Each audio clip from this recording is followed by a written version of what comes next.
Assalamu alaikum wa rahmatullahi wa barakatuh. Walaikum salam. Fun So, fact, boys, most people don't know. episode 12 of the open forum, It mashallah. is. Abbas, I'm going to expose you. A lot of Okay. people don't know this, but those vocals in the background song, Abbas.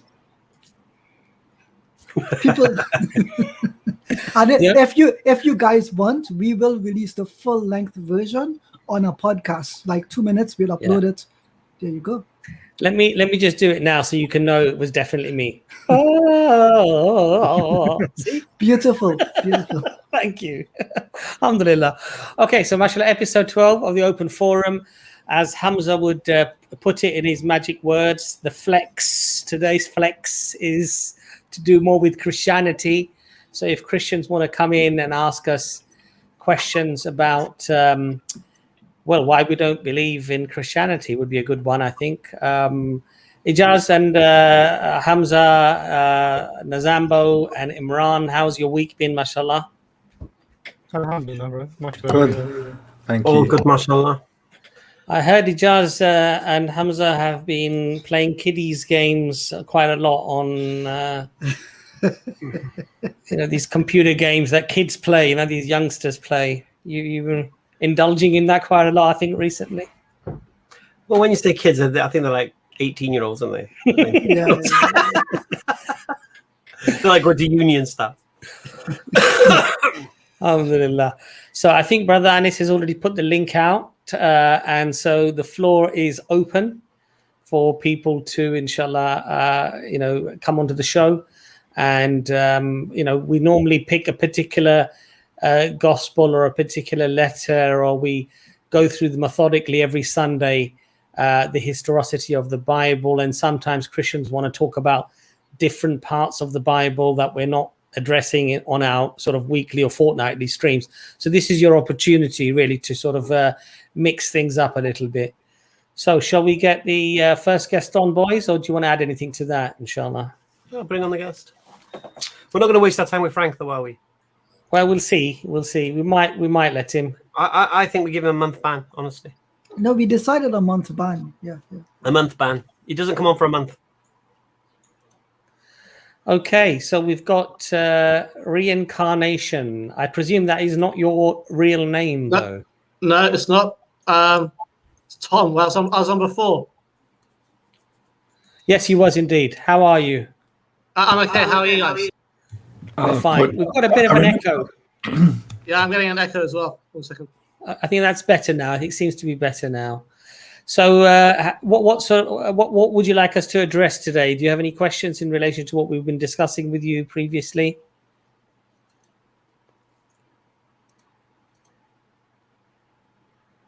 Can you hear me, reincarnation? Yeah, well, I'm just gonna. Yeah, I can hear you. Yeah, okay. Sure. Yeah. So, last time with Assadullah Ali, I remember talking about the origins of evil. So, if there is a God, if I'm wrong and there is a God, he would have created evil. So isn't God evil? How could it be Allah or Yahweh? Do you see what I'm saying? So your question basically is that because there is evil, therefore God must be evil as well. Is that what you're saying? Well, that God created evil. He's the creator of evil. Right, he's the creator of evil. Yeah. But what do you think that demonstrates? What do you think it proves? It shows that because God is Allah not supposed to be a good God. So how could that be? So what you're saying? God is bad. Yeah, if there is a God. If I'm wrong and there is a God. So you're saying because bad things happen, God must be bad. Is that what you're saying? No, I'm saying God is the creator. So where did evil come from originally? What's evil? Well, you guys objective. Let's say there's objective morality, like you guys say. Well, no. What's evil? You come with the word evil. What's evil? Well, when people do bad things, like murder. And, okay. So evil is doing something God said not to do. Yeah. Okay, maybe I haven't thought of that. Maybe okay, go on. Right. Where are you taking that? Right. So, for example, me as a father, if I tell my daughters not to do something and they do that thing, am I at fault or are they at fault?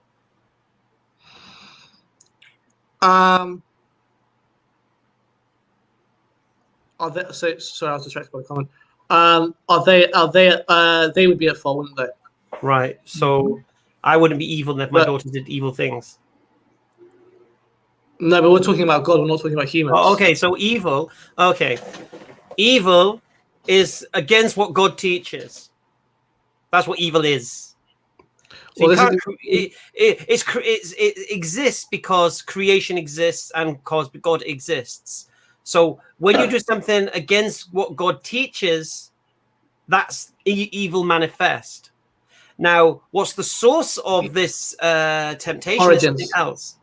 Well, what's the origins of evil, though, originally? The origins of evil. Oh, okay, listen to what I say to you again. Evil is disobedience to God. That's all evil is. Evil is disobedience to God. So God didn't create disobedience to himself, did he? In fact, he gives you a beautiful reward to avoid doing evil. And he gives you a massive punishment to avoid doing evil. Yet he is the creator of evil. This is what I'm trying to get at. No. You can't create disobedience to God, can you? What See, do you mean you can't? the problem is, you see, you've come with this word evil like you've been watching too many horror movies.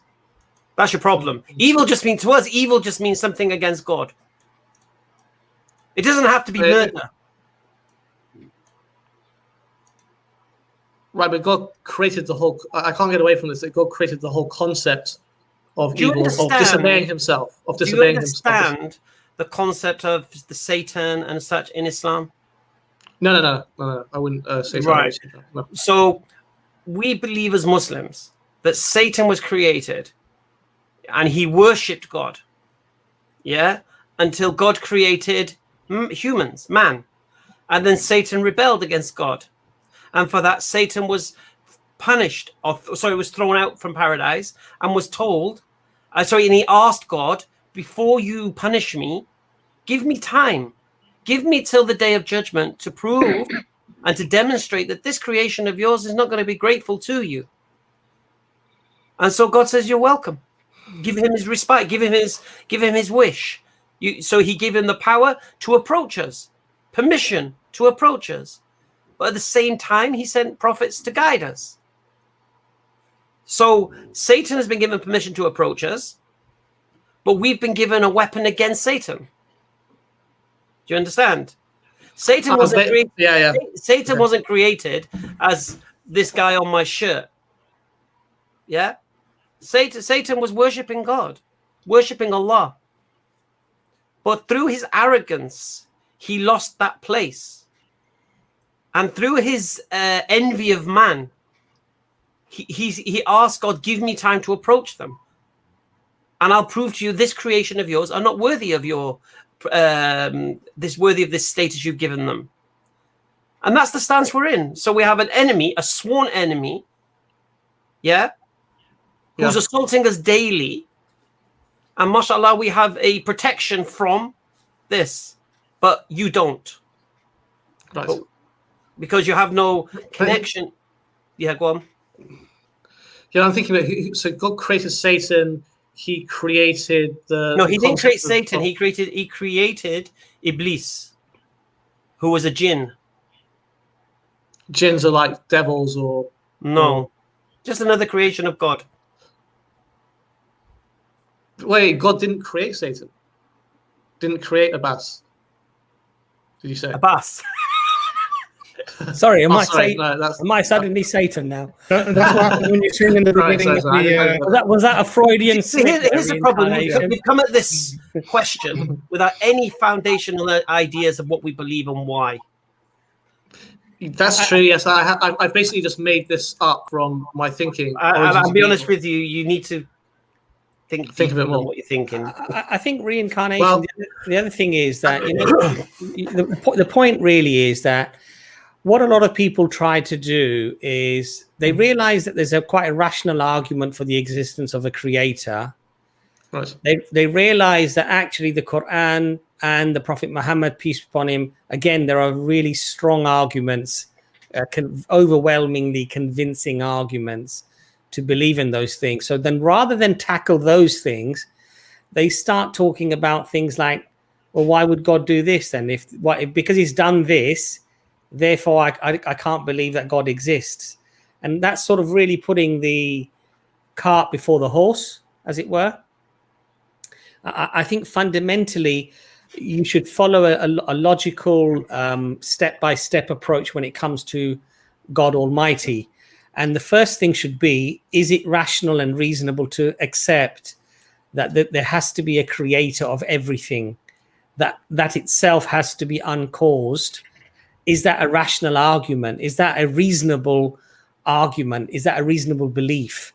And once you establish that that is actually quite reasonable and it's the most rational belief, and how we can even make sense of evil and good and bad, because ultimately what might be evil to you might not be evil to somebody else. It can indeed be a very subjective thing, right?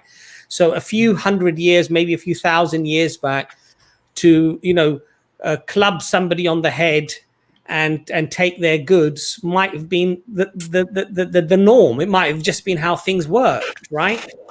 Now today we would regard that to be very evil, okay? But we have our own sense of morality now. So now we can go and somehow bomb a country thousands of miles away to steal its oil, for example, and kill hundreds of thousands of people. Some people don't even regard that as evil. They say that this is just foreign policy. This is just the law of the land. This is the fittest survive. This is the law of the jungle. Okay. Or this is, as Dick Cheney quite shamefully put it to Trevor McDonald, this is in the American interests. They don't even see it as being something evil. So the point here is, what you might see as something being evil, or somebody else might see something being evil, maybe very, very different, polar opposites, in fact. Okay, so I think follow the argument from the foundation, which is: does God exist? Are there rational, reasonable reasons to accept such a thing? And was this man Muhammad, peace be upon him, who claims to be a messenger of God, if I apply a rational, a logical test to this person, Muhammad, peace be upon him, am I reasonably confident and convinced that in fact this man appears to be a prophet, a messenger of God, and therefore it solidifies that belief not only in God but in the Quran, the revelation that he was given to give to humanity, right? So it follows a very rational, a very logical step-by-step approach. What a lot of people do is they say, oh, but in Islam you chop off the thief's hand. I could never believe in that. Or women have to wear this hijab, and therefore that is oppression, and I could never accept a religion like that. That's a very irrational way of looking at things, and it really is putting the cart before the horse. Because can I just add something on that bad thing? Yeah, sure. I was speaking to someone the other day, and they were saying that they don't believe God exists because bad things happen. And I just said to them, well, what if God wants bad things to happen? Then that would be evidence for God. Well, exactly. He didn't know what to say because he's like. Well, and the other thing, Hamza, is that when you say, well, if bad things happen, which is a different question. To say that bad things happen means God doesn't exist, but what if God wants bad things to happen? Then all of a sudden, well, that doesn't dismiss God now.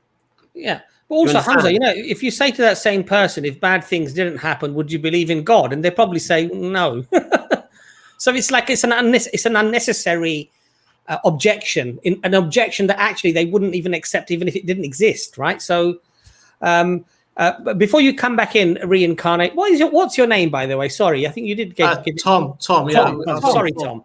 Yeah. Tom, before you come in, I'd just like to ask Ijaz if he would like to add anything to that before I let you come back in there, inshallah. Sure. So just to be clear here, we believe that God has a will, his irada, so he's able to will things, and he's willed for us the ability to do evil.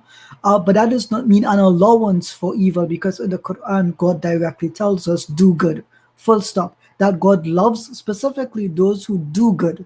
And so we're never commanded to do evil, rather we're commanded to do good and forbid the evil. Evil in this sense just means going against what God has commanded you to do. So in this case, you can't directly say that God created evil. Rather, we can affirm that God created good and beautiful things, but that via free will, people have polluted, people have hated, and people have done actions against him, basically. But God designed and created humans, so He always knew they were going to do evil things. Yeah. He always knew they were going to do evil things. Yet Yes. God didn't create evil. He didn't create the concept of disobedience. Does that make sense? He gave us free will, the ability to. So, for example, it's as if God created a box and He allowed us certain actions to do with that box, right? Those actions are allowances, but He's told us you can only do these 2 actions, and all the other actions, if you do them, they are wrong, they are sinful. He has created you the ability, to do one of those 2 things. And if you choose to do the bad, then yes, it's your responsibility. It does not shift the responsibility from you. But no, I think that's what I'm trying to argue, is that the actual responsibility lies with God, because He created the concept of disobedience. Then, as you put it, He created evil. He gave you will. He gave you free will. That does not mean He commanded you to do evil. He commands you to do the opposite. I think, yeah. Okay. You can't. Tom, even if you're right, even if what you're saying is right, let's say for argument's sake, obviously we don't accept it. Does that automatically therefore mean that God doesn't exist? No, but it means that a good God doesn't exist, like Allah or Yahweh. Well, What? If God is the creator of disobedience, the concept of disobedience, the creator of evil, then He's not a good God. He's responsible for all evil. He's the creator of He's the creator of obedience and good things. Yes, He would be the creator in that case of good and evil, which would make Him evil. He's creator of good and evil and tells you not to do evil, which makes Him evil. Of course, because He created evil, always knowing what evil was going to do, and He designed humans to be either evil or to allow them to choose No. evil. No. He tests human beings as to what they'll choose. You have a free choice, Tom. Yeah. Right now, you choose to disobey God. Right now. Well, I don't agree with free will, but he don't believe in free will. No, he designed humans. Right? Sorry, Tom. You don't believe in free will. No, of course not. Really? So do you believe all prisoners? Okay, Tom. Let's follow your logic. Should all prisoners be let out of prison? No, but no, okay. So wait. First of all, you have to understand where I'm coming from. If we're talking about free will, it's a separate argument, really, from what I was trying to. What do you mean by free will? Do you have a choice in what you do?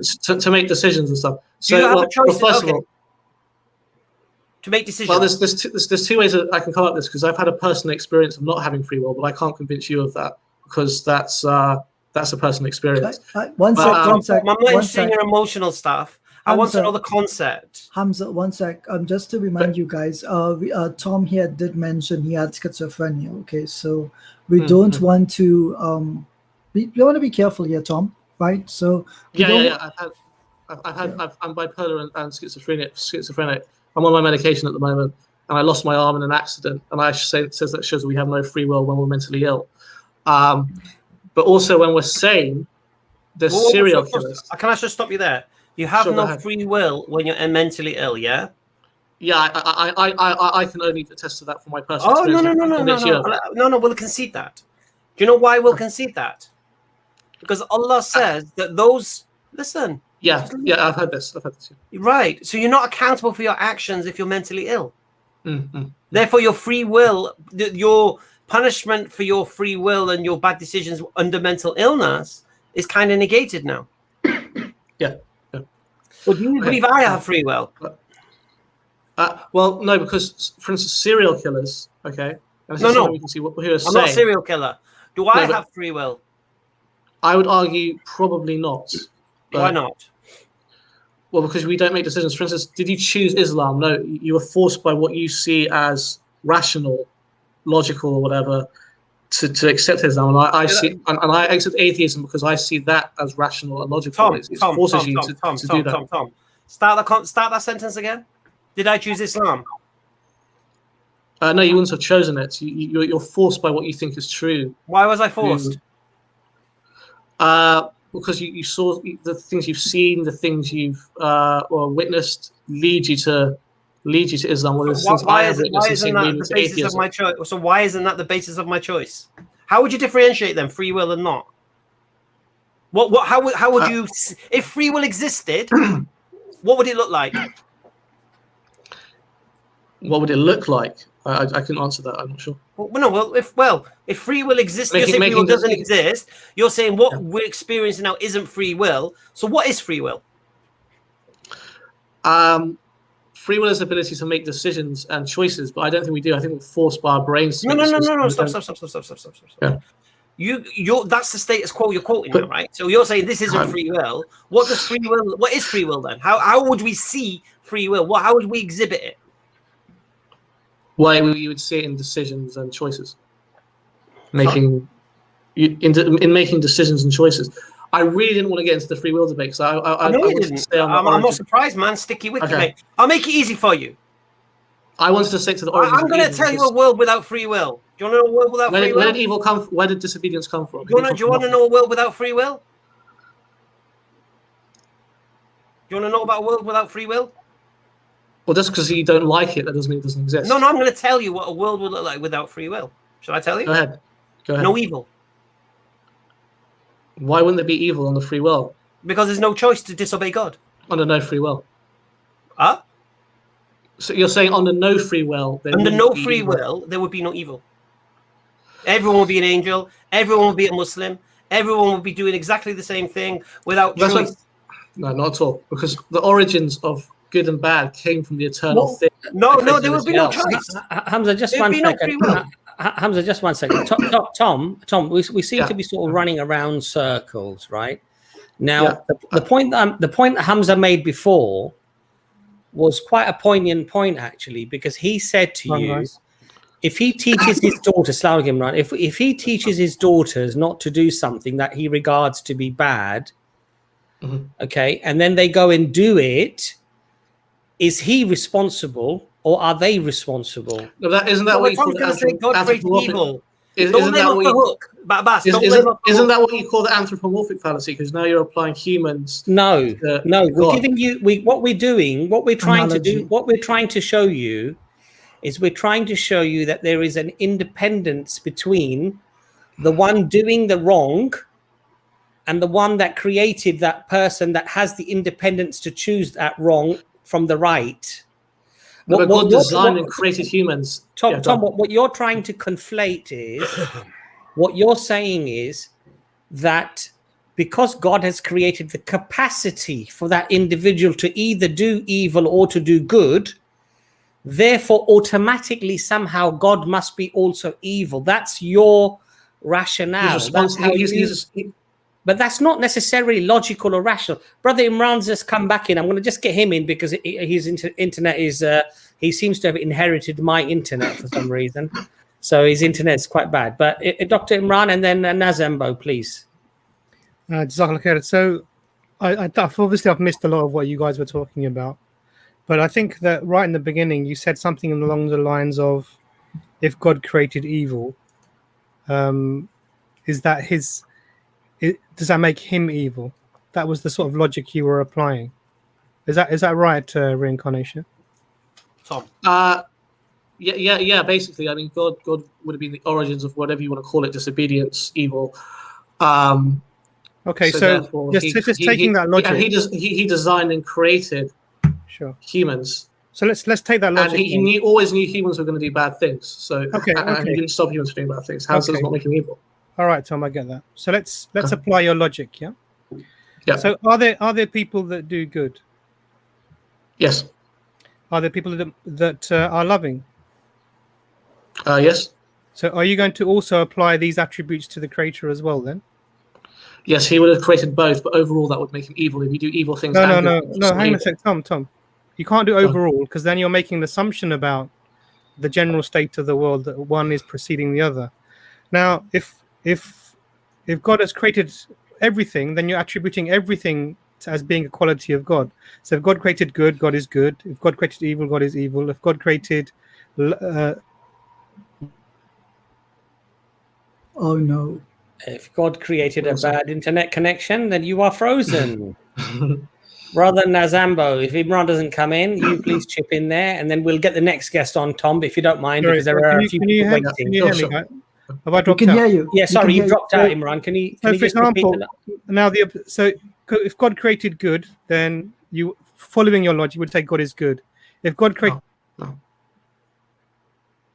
Yeah, Imran, your internet is definitely You're fluttering your eyelids at us. Yeah, it's reminding me of, it's giving me nightmares, flashbacks to when my internet was doing that all the time. Nazam, Guys, can you hear me? no, yeah, sorry, Imran, you keep cutting out there. Sorry, I just want to make the last point. So if we apply the logic of whatever God creates, that's an attribute of Him, then if God created creatures, then according to your logic, then God would be a creature. I mean, that's an absurd statement. I don't see that. If he created evil and good, he's still evil. No, hang on a second. He didn't have to create evil. He didn't have to create disobedience. Well, this is a claim. We can analyze the claim, but the point here is the logic that you're applying doesn't make sense, because if you're saying because God created this, then He is that thing, then this is an illogical position. Now, the question is, how do you explain the presence of evil? Because you're not denying God exists in your argument. No. And in an atheistic worldview, there is no evil. Evil can't exist even as a concept, because everything is just movement of particles and energy and matter. It's got nothing to do with intentionality. It would be subjective. So there would be. I think there's good and evil based, in my opinion. No, but that's not my opinion. But in an atheistic worldview, even your opinion is because of the movement of particles and energy and matter. Your opinion is not something that you've come to. It's something that you're forced to have because of the way your brain is working. Okay, fine. But in this example, we are assuming that God exists. So I'm saying if He created disobedience and He always knew that humans were going to do evil things and He didn't stop humans from doing evil things, etc., this makes God incredibly evil. It couldn't be Allah or Yahweh. What is that? How did you make that connect? Why couldn't it be Allah? Make the connection between? Why couldn't it be Allah? Because Allah is a good God. Who said? No. Who said? I thought you guys. Well, Asadullah Ali the other week. I'm sure he said. Sorry? Asadullah Ali the other week I was on. I said I used basically a short version of this argument, and he said. So I said God is evil, and he said no. So I assume you're saying God is a good God. You don't think God is evil, do you? Listen, the attributes of good and evil is those who make free will choices against God. God is the standard that decides to be good or bad. Who created the standard? What do you mean by good? What do you mean by good?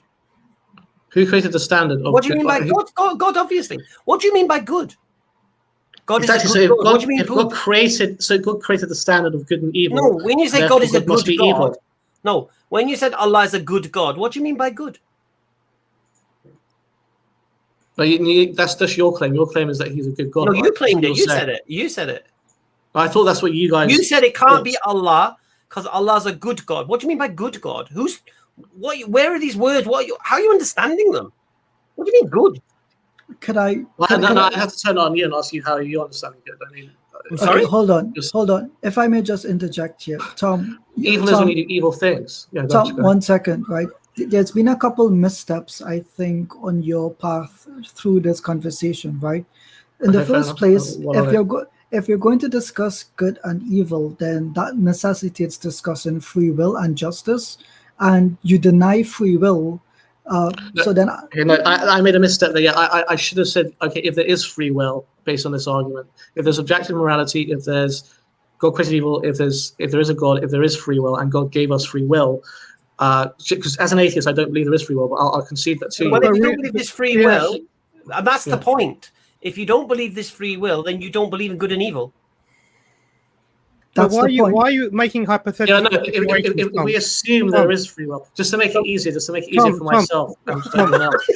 So why are you making hypothetical scenarios? Why don't you just tell us what you believe? Let's deal with what you believe. Because we're not arguing hypothetically here. We want to actually argue what you think. Okay, well, I wasn't really fully prepared for that. So the point here, you're never fully prepared, mate. No, that's true, but I think I did beat you today on this argument. I think I did, because you can't tell me that God is not evil if He hasn't. Tom, 1 second. Tom, 1 second, right? You made a statement earlier, because all of this is nested conditions, right? Like Dr. Imran said, a lot of hypotheticals, right? Sure, you said earlier, it is your belief that there is no free will and that we are compulsed to, we are forced to adopt certain claims. But the problem with this is, Tom, if you're here to argue with us, then you accept that your mind can be changed and that you have the free will to accept that change of mind. So if you're coming here to argue with us and then say that you can't change your mind or we can't change our minds, then you're not here to have a conversation, but to simply tell us that you or I just have to remain with the beliefs we have because we don't have the ability to choose them. No, not at all, not at all. But you don't choose your beliefs; you're forced by your brain into the beliefs as well. Okay, Tom, I'm gonna have to really just get Nazam in there now, and then get the next guest on, because Tom, the problem with these type of conversations, What's by your brain? the problem with these type of conversations, Tom, is that you're making an assumption. And you're basing that as a foundational axiom, as a fact. Okay, I'm not following. And I think, Tom, that's an unreasonable stance to take, quite frankly, because, and you're talking about, as Brother Imran said, that Dr. Imran said, that you want to go into hypothetical scenarios to try to prove an argument that you yourself don't even believe in. And it's somewhat nonsensical. So I'm going to get Brother Nazam in there. It's fine. I don't have anything to contribute. Tom, look, it was a pleasure to have you on, and you're more than welcome to come on again, Tom. Nice to have you. I'd love to come again. Thank you to let me on again. Yeah, you're welcome, Tom. Thank you for coming on. Bye-bye. Let me just answer this question quickly. Shirley, it's Fab Hijab in Barking Shopping Centre. Fab Hijab, as in fabulous hijab. We got you covered. Carry on. And on it, and inshallah, when you go there and you buy some hijabs of Hamza will not make fun of you on a stream later on. Come on, Abbas, that's just a bonkers statement. Come on, nobody. I know it's a bonkers statement. Men are bonkers, Hamza. I told you what happened yesterday, didn't I? Okay. Hamza, listen, tomorrow's stream is, do you know what tomorrow's stream is, Hamza, with Sheikh Abu Alia? What is it? Have a guess. It's got something to do with women. Amen.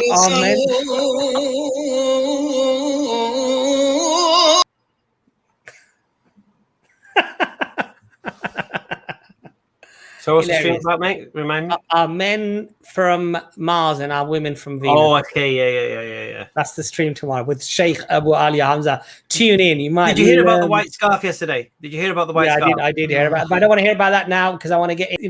She's got a camera on, and I think. 1 second. Yeah, go on. Just quickly, I think Dr. Imran wanted to say something. Okay, by all means, Dr. Imran, go ahead. Sorry, I'm just doing a mic check. I think when the stream ends, my mic will be working and my. Right.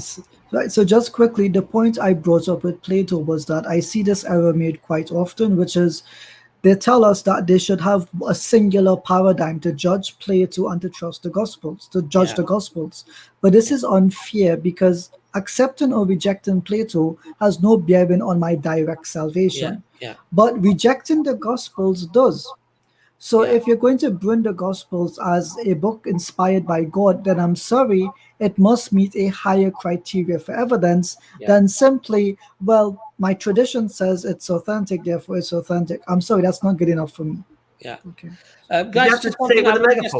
Sorry, Hamza, go on. I was saying, Ijaz, did you have to say that with a megaphone? You were like echoing it. It's like, but was I? Sound effects. Oh, I didn't know. Sorry. Make sure I'm noticed. Sorry. Okay, I just want to let the guests know who are waiting in the chat. In the back room. If your camera is on, then we will give you priority. So if your camera is on and we can see you, then you will be given priority, because I think it makes a more interesting conversation when we can actually see the person and engage with them.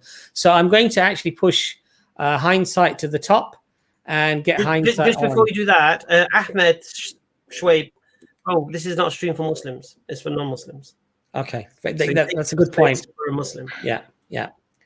Hindsight, welcome to the stream. Hello.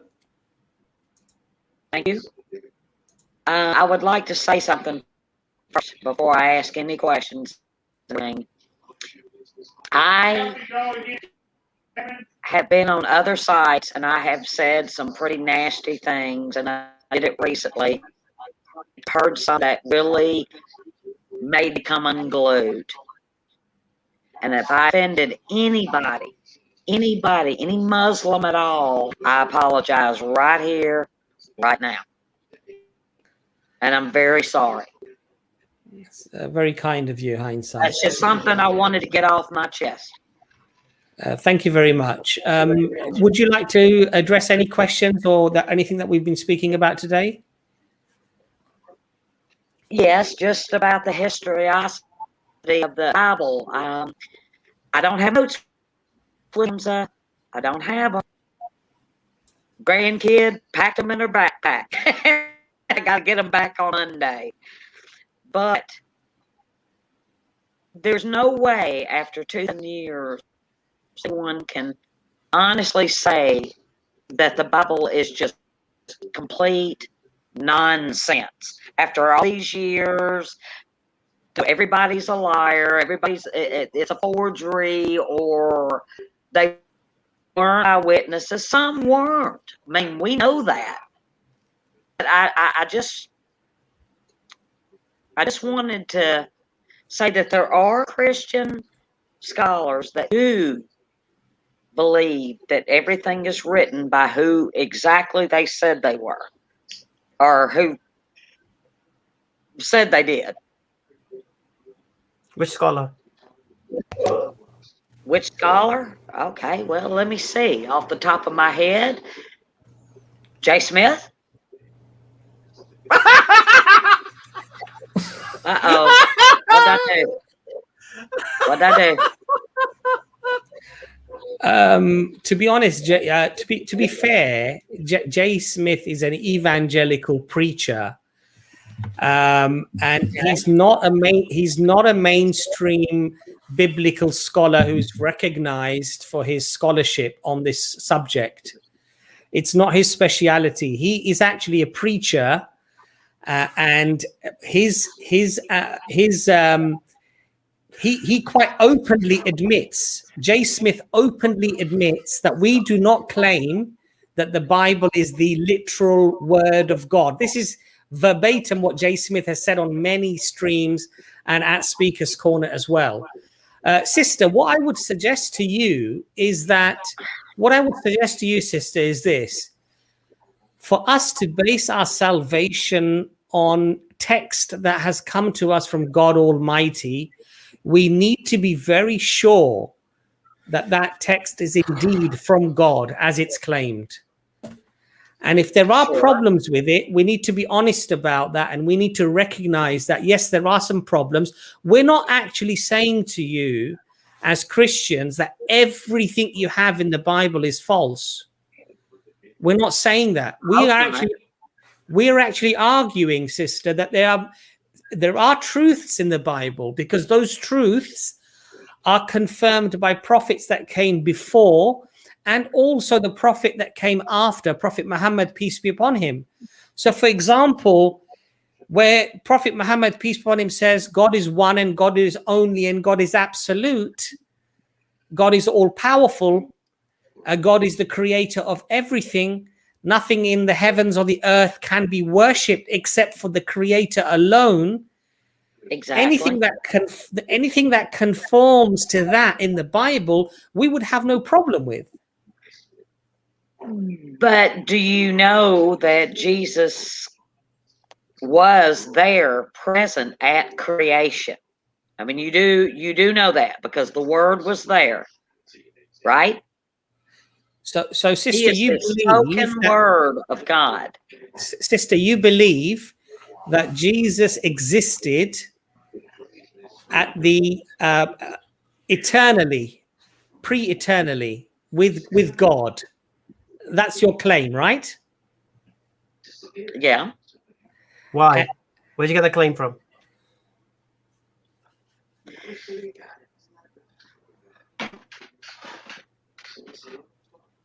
What? I'm sorry. Say that again.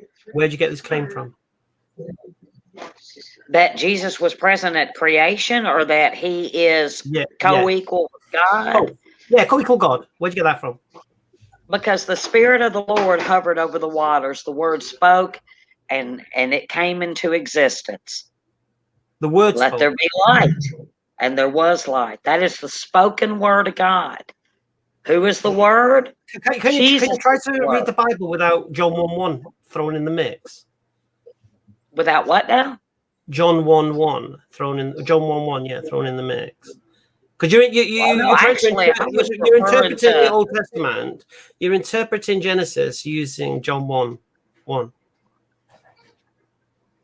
Can you do it without that? I was referring to Genesis, actually. No, I know, but you're using your understanding based upon John 1:1 to the Jews believe what you're saying. Do they read Genesis and get the same thing as you? I don't know, probably not. But there are some Messianic Jews. Do you know why they don't? Do you know why they don't? Do you know why they don't get the same as you? Yes, because they were taught that there is only one God. No, because, but all through the Old Testament, Jesus was popping up everywhere, and they did not see it. They didn't see it. That's not the reason. Go ahead. I want to listen more. Okay, so the reason is they don't look at it through the lens of the New Testament like you do. Right. So you're using the lens of the New Testament to look at Scripture and make it fit you.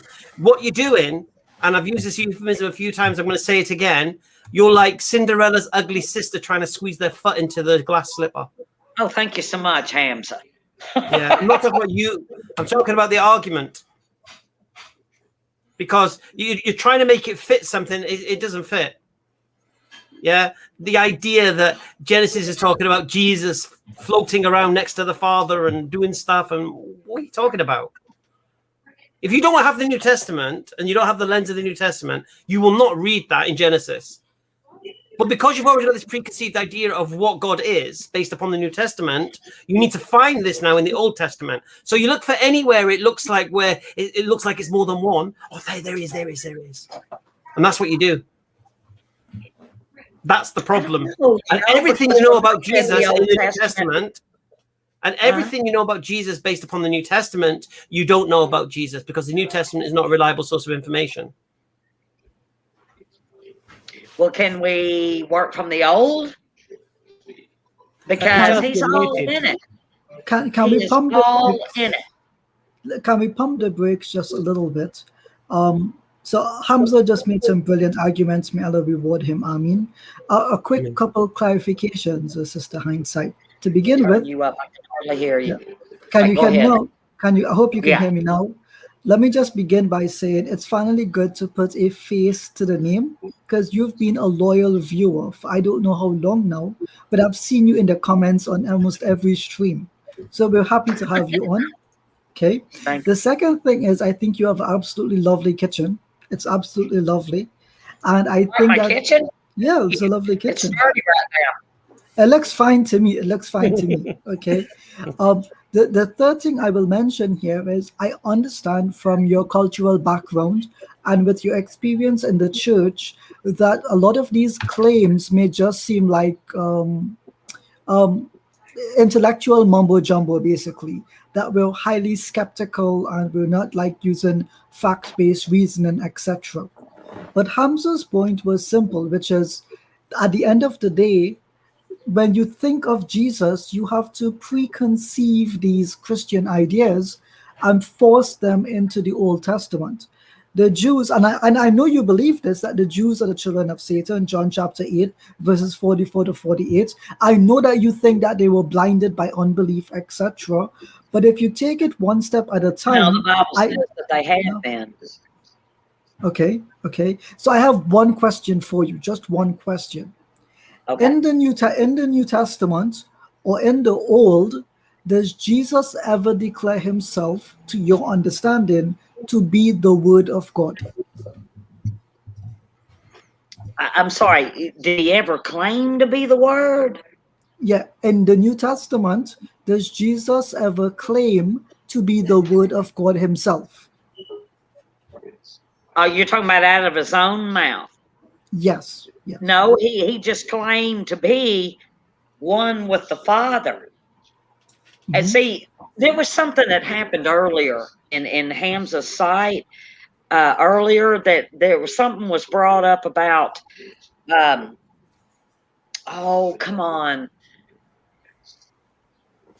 about Jesus and it claiming to be God, the Yahweh God and everything. We believe that the God is three persons, one God. We know what you believe. And John 1:1 pretty much takes care of all that. When Jesus says he and the Father is one, what did he mean? Absolutely one. They are one God. And when he told the disciples, you can be one with us, what did he mean? Oh, talking about any of his followers and everything like that? Yeah, they could be one with him and the Father. What does that mean? Oh, well, that just means one in mind. And why did you make a distinction? Because there's too many other verses that refer to him as God without coming out and actually saying, "Hey, I'm God." Which are the verses? That did not happen. Which are the verses? John 1:1. That's not Jesus speaking. Okay, Jesus saying that I and my Father are one. We just said that. You said that's Whoever has you said I and the Father are one means one. Me. See, here's the thing, hindsight. Huh? You quoted that verse, I and the Father are one, to mean that they're one in unity. Yet when he says and says to the disciples, you can be one with us, you make a distinction. And I want to understand why you're making a distinction. Because human beings can't possibly be God. That's why. Right, exactly. So we're saying the same thing about Jesus. So why are you not making that same distinction for Jesus? Because why are you not thinking, Jesus, the way you're thinking about the disciples, what was that one mean? What did it mean? All right, that one with the disciples, what did it mean? When he says you can be one with us. With the disciples, of one mind, of one mind. What does that mean? Of one belief. One mind, one purpose. Right. So could Jesus also be of one mind and one purpose with the Father? Sure, absolutely. They are. They're inseparable. Right. Well, you just said the disciples are of one mind and one purpose as well.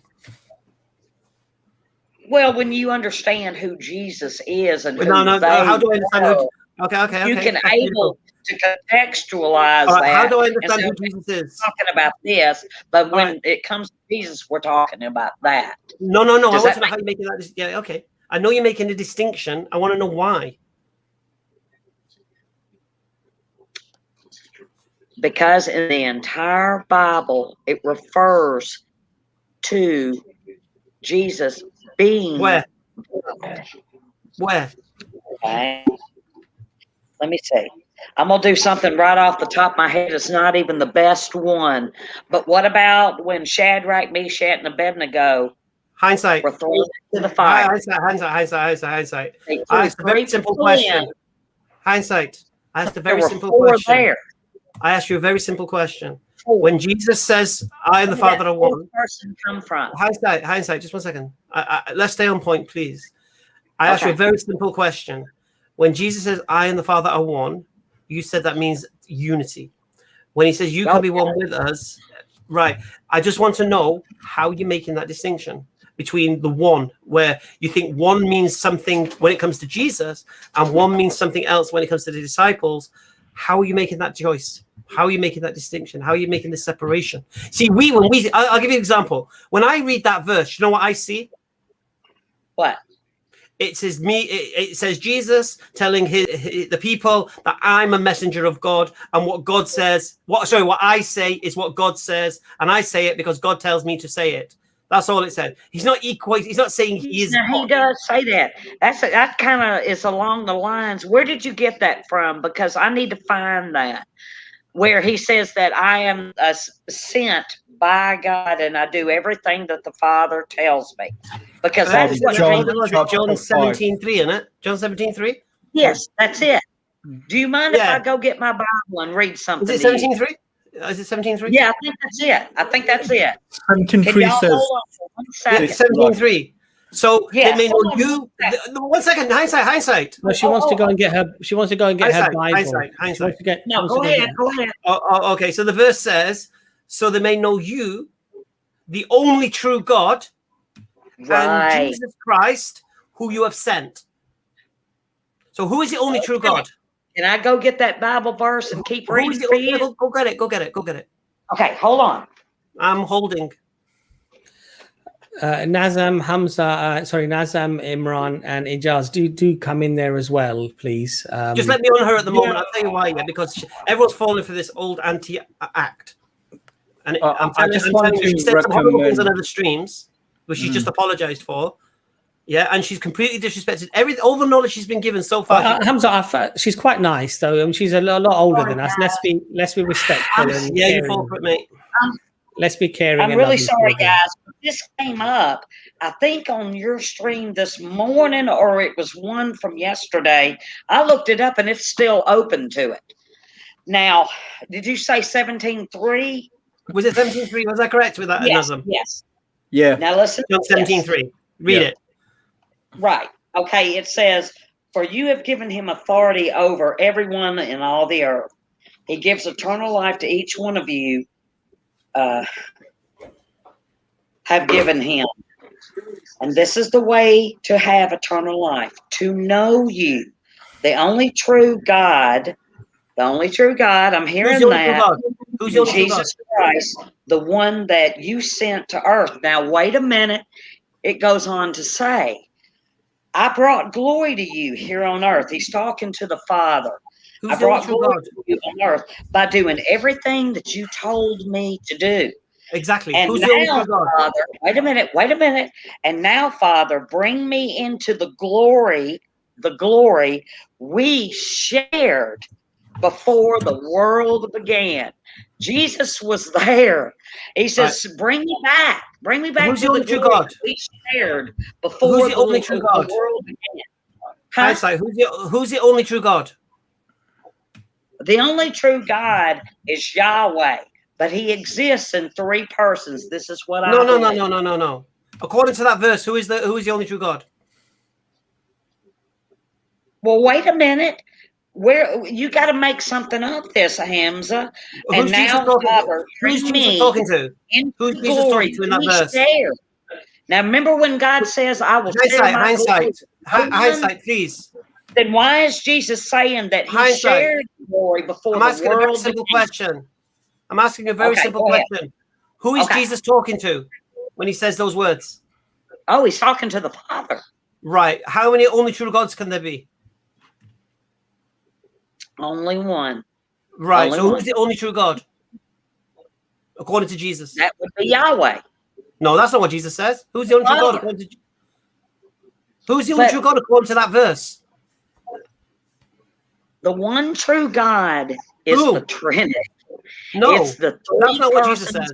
One God named Yahweh. That's not what Jesus says. Jesus is talking to the Father. Saying that he shared his glory before the world. Hindsight. Who is Jesus saying is the only true God? Hindsight. How can that be, y'all? Who is Jesus saying is the only true God? Wait a minute.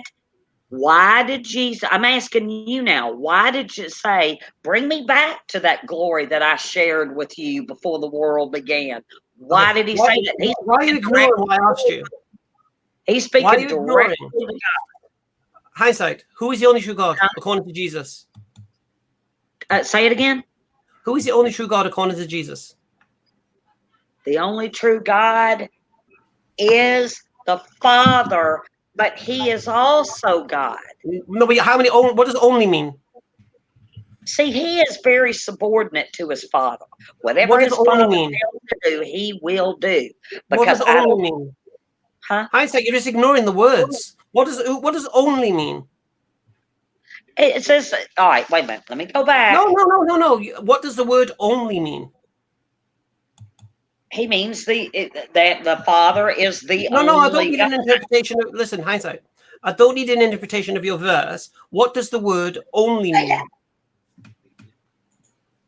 Only means only. I mean, the only one and only. It means nobody else. But why did he, in the same breath, talking to his Father, bring me back? Bring me back into the glory we shared. All right, Hamza. 1 second, Abbas. No. 1 second, Hamza. 1 second, Hamza. You've had Sister Hindsight. I'd like to get. Okay, sorry. I'd like to get one or two other brothers in there as well. Okay. And I think, Sister, respectfully, if you're going to quote a verse and Brother Hamza asks you, who is that referring to? I told him.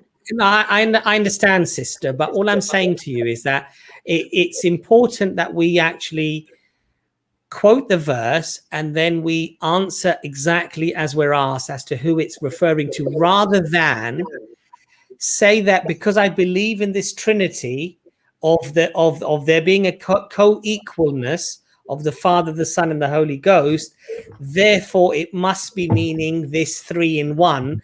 That is a doctrinal belief that you have, that you're actually the words on the please, page. sister, sorry, if I may just finish. And what you're doing, sister, then is that you're actually reading what you believe theologically into that verse, which is quite explicit. Now, one thing that you did say, sister, which is quite striking, you said that he listens to the Father and he does exactly what the Father says. Okay? Like any son would. Like any son would. When you are co-equal, you cannot have one that is superior that you have to listen to, because that's not co-equal then. That means the Father is greater than the Son. Where do you think that we got the idea that the parents are over the children and the children respect and listen to their parents? He's setting the example for all of us to follow. Okay. Does that make sense? So, yeah, Sister's hindsight, what I'm going to do is I'll allow one or two of the other brothers to come in there. So, Brother Imran, would you like to add anything to that? Okay, can I ask you a question before I go? Is there any way that you can let me back into the chat so I can talk to the people in there? I seem to be blocked, and I don't want to be. Okay, let me just ask you a question, if that's all right, hindsight. Yeah. Okay. So one of the things that you've mentioned, you went to this idea that the Father and I are one. And then it was mentioned to you that in the same chapter, Jesus described the disciples as being one. Would you mind reading the verse for that, please? That's John 17:21. John 17:21. Got it right here. Yeah, my prayer for all of them is that they will be one, just as you and I are, Father. That just as you are in me, I am in you, so they will be in us, and the world will believe. And the world will believe you sent me. So what Jesus? So speaking. Hindsight, just listen for 1 second, please. Okay, I'm sorry. So the distinction that you were making in that verse, if we attribute these words to Jesus, he's taking that distinction away. He says, just as you are in me and I am in you, they may also be one in us. So Jesus is saying actually that just like the Father and I are one, they will also be one in us in the same way. Because it says, I'll read it again for you. My prayer is not for them alone. I pray also for those who believe in me through their message, that all of them may be one, Father, just as you are in me and I am in you, that may they also be in us, so that the world may believe that you have sent me. Now what's happening is the distinction that you are making, that when it's the Father and I are one, that this is something different to when the disciples and Jesus are one. Jesus is actually saying, no, that's not the case. He's saying, and I read it again, all of them may be one, Father, just as you are in me and I am in you, may they also be in us. Okay, yeah, I'm Do you understand? So the distinction that you made, that this is a different type of oneness, I think the verse itself speaks against that. And I think it's you don't have to read very much into it. Jesus is actually saying is, just like you and I are one, just as you are in me and I am in you, may they also be in us. So it's the same oneness that's being described here as in earlier on in the chapter. Now, the problem here is hindsight. I understand that this raises a difficulty, because you don't believe that the way that the Father and the Son is one is the same way that the disciples will be one in them. You think that's a different type of oneness. But the verse is actually quite clear. The verse is actually quite clear. And now, if you layer on top of that, Jesus often, he when he speaks about, for example, just before when he speaks to, I think it was Mary, and Nazam can remind me, when he says, "I go now to my Father and your Father, my God and your God." Yes. Jesus himself he's talking to the person, and he says, "Look, this is your Father as much as my Father. This is your God as much as my God." He says that the words are clear there. Now, but the reality is that if you believe Jesus is God, this is not accurate, because God obviously cannot have a God. That doesn't make sense. Yeah. But Jesus is saying that the Father, this is your Father and my Father, your God and my God. And now if Jesus is saying that the Father is his God, and then we have John 17:3, where Jesus says that there is only one true God, and he's referring to the Father. Now, the only thing I can say to that is while he was in the human body, he would respond in exactly that way. But then when you go all the way to the end of the Bible, it talks about him being the Alpha, the Omega, the A to Z. Sure, I understand. So just to add to even when they came to arrest him in Gethsemane, they said, who are you looking? He said, who are you looking for? And they said, we're looking for Jesus Christ. And he says, I am he. And the minute those words left his lips, it caused them to fall over backwards and hit the ground. He said, I am, and those simple words knocked them on their backs. There are a lot of things you got to look at. Sure, I understand hindsight. Now, as Muslims, we believe that Jesus is the Messiah. Okay. We believe that Jesus is the Christ. We already believe this. Now, what we don't believe, in the same way that the Jews don't believe, that the Messiah or the Christ is going to be God incarnate. Now, the Jews don't believe this, and the Muslims don't believe this. Oh, absolutely. I told Hamza one time that the Jews were going to be brought back into their land, but the kicker to it is they were going to be brought back in unbelief. God knew that when he draws them back into the land, that they were not going to believe. They are still not believing, but they will. That's a future thing. Fine. So I think what I'm going to do, hindsight, I think, because last time we spoke about the prophecy in the New Testament in Matthew, where Jesus predicts the people who were there in front of him will see the end. Do you remember that? Yeah. Yes, I do. And we spoke about how that is it clearly didn't happen. That the world didn't end before those people had passed away. And now we've spoken a little bit about how God is talking about the oneness. I answered you right away, and as soon as I started looking into it, it was like I did a head thing. Sure. He saw him coming into his kingdom, or a mini, what would you call it? A sneak peek at the Mount of Transfiguration. He showed up.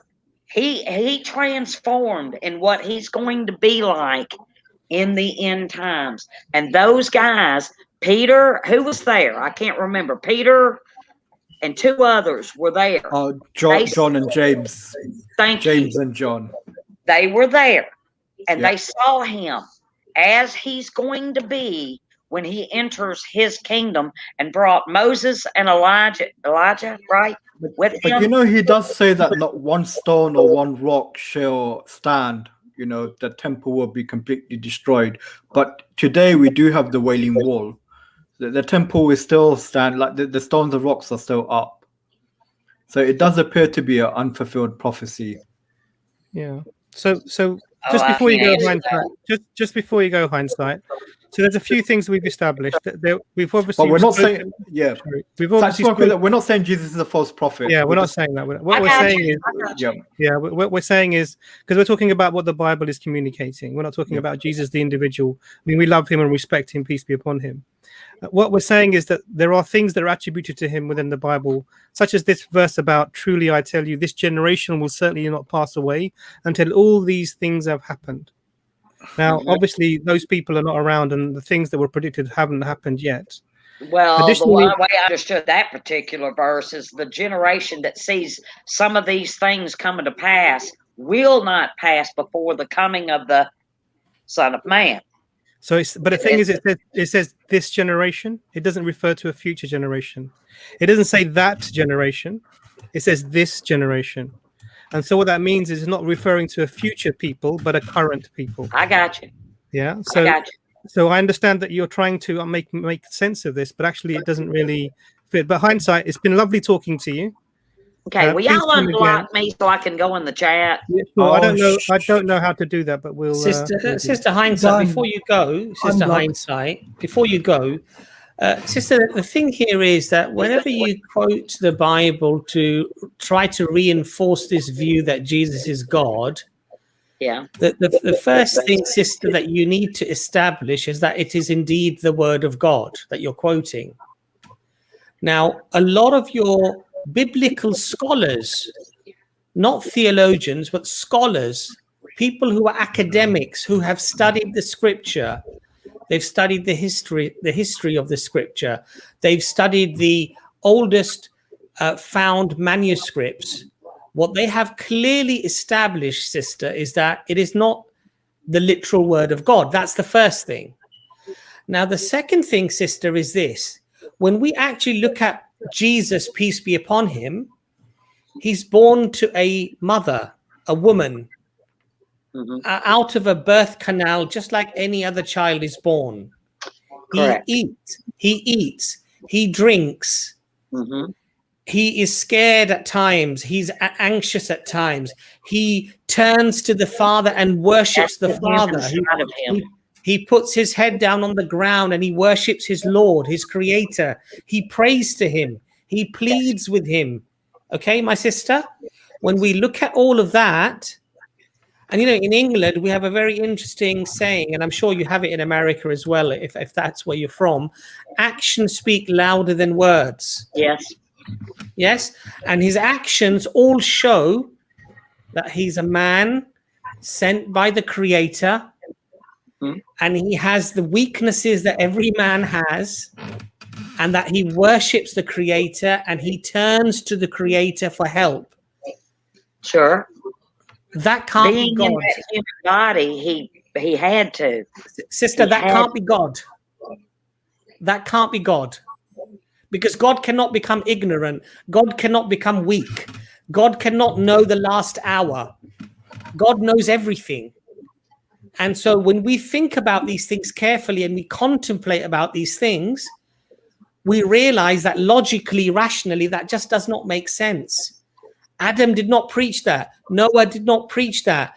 Abraham did not preach that. Moses did not preach that. Peace be upon all of them. And Jesus himself is saying that I cast out the devils and I do the miracles with the finger of God. He even attributes the miracles to God Almighty. So when we look at it, but what about at the creation when he spoke things into existence? Right, but you're quoting the Bible again to me, aren't you? Oh, well, yeah. And we've established that we can't confirm whether indeed those are the words of God or not. And that's why it's important that if we follow the consistent message that came before, it was God was one, God was absolute, there is no image of God, there is no statue of God, there is no likeness of God, and God is unique from his creation, and we worship nothing, and we attribute no partners in any shape or form to the one and only creator, the one and only creator that Jesus himself said was the Father. But it was very nice to have you on, sister. Okay. Have a nice evening. Me. Good night. Okay, so I think, fundamentally, our Christian brothers and sisters, when they start quoting verses from the Bible as if somehow this is verbatim what God has revealed, we've already established the historicity of the Bible through a year and a half. And we're not unique in this, because there are many hundreds of Christian scholars who believe in Christianity, and yet they accept that these are not the literal words of God, right? And when we look at many things within the Bible, the actions of Jesus as they are depicted, they're completely contrary to what God would be or what God can be. So I think it's a very problematic argument when it's constructed in that way. What do you brothers think? Yeah, I mean, she mentioned in the start that J. Smith, biblical scholar, has said that the Gospels were written by Matthew, Mark, Luke, and John. So the first thing I wanted to say, I wouldn't advise her to listen to J. Smith when it comes to anything regarding religion. But yeah, I mean, the Gospels themselves don't claim to be written by the authors that they're reported to have said. So like, nowhere do you find anywhere in the Gospels saying that this is Matthew, Mark, Luke, or John. If anything, like the fourth Gospel actually differentiates him or herself with the disciple, like in John chapter 21, I think it's verse 24, where the speaker says, "This is the beloved disciple news or report."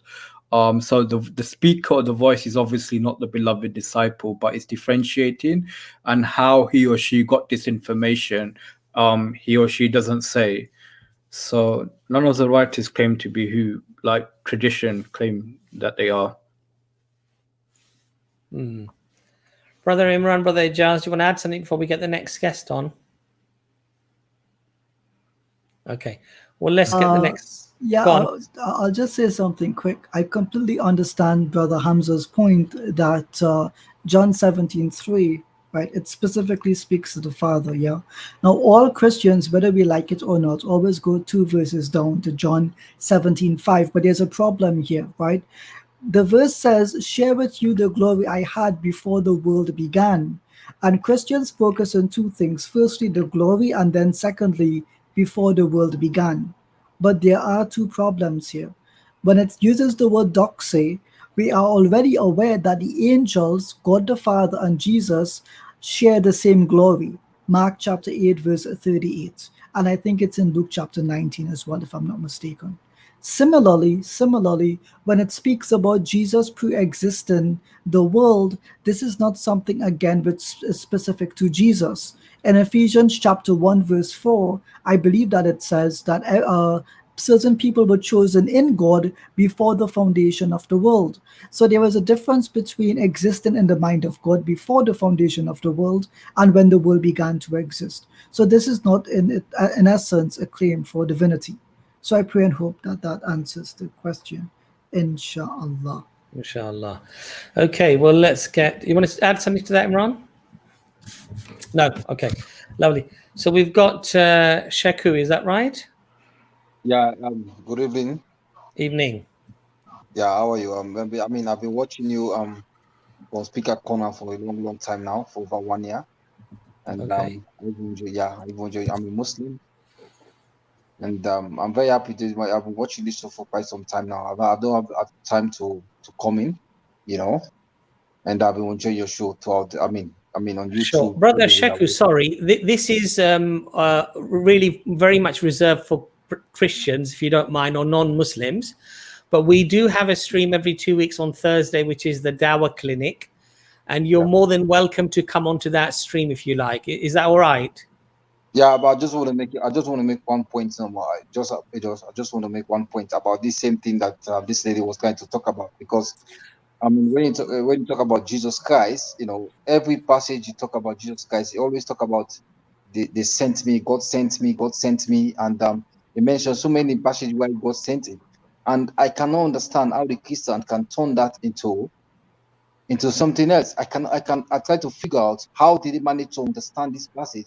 But everything they quote from their own Bible himself, Jesus Christ is saying, God sent me, God sent me, the one who sent me, the one who sent me, so many times. And they are trying to counter this word to somebody to be God. I cannot understand. I just cannot understand how somebody can put that idea, even from all these verses and the glory that I have before. Jesus Christ never had glory before. The Father have to give him glory too. Everything. Sheku, we really appreciate your sentiment. We completely agree. We also don't understand, which is why we're having these discussions. What we'll do is we'll carry on trying to speak to Christians, and may Allah bless you, inshallah. Thank you very much for coming on. Okay. Hi, John. John, I think you're muted, John.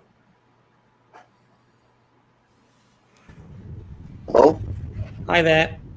Hi. So I just wanted to ask, like, I don't see how it makes any sense that the Prophet Muhammad was sent to like all mankind. I just from I don't know, like a rational point of view, and even you know, when I look into Islam, actually, it actually doesn't make much sense to me. I don't know what you guys think about that. Why doesn't it make sense? Well, because you know he came with some laws that I mean, first of all, he was there for. I mean, there was a context, right? If you, for example, if you read the Quran, a lot of the verses, especially like the Medina verses, like there's not a lot of what doesn't make sense that he would be sent to the whole world, or that his message was for the whole world. That he would be sent for the whole world, and also that his message was for the whole world. It doesn't make much sense. Are you a Christian? No. What are you? I just identify as a monotheist. Is a what? As a monotheist. Okay, so if God wants to send a message to mankind, how would he do it? If God wanted to send a message to mankind, how would you logically do that?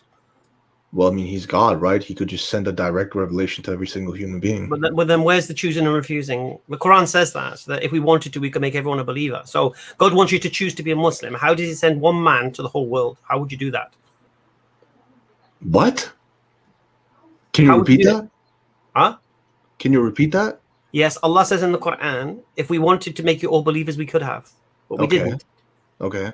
Right? We give you free will to choose or refuse. Yeah. We sent you guidance to show you what to do. I don't have any contention with that. The idea that right. God That's has the fantastic. ability. Wait, hold on. Go on. I don't have any contention with the idea that God has the ability to make everyone a believer. What I'm saying is, does it make any sense that you have a man, right, who is supposed to be, you know, the greatest role model ever, right, and who's supposed to be a prophet, right, being sent as a role model and a prophet to all of mankind? Why not? Different.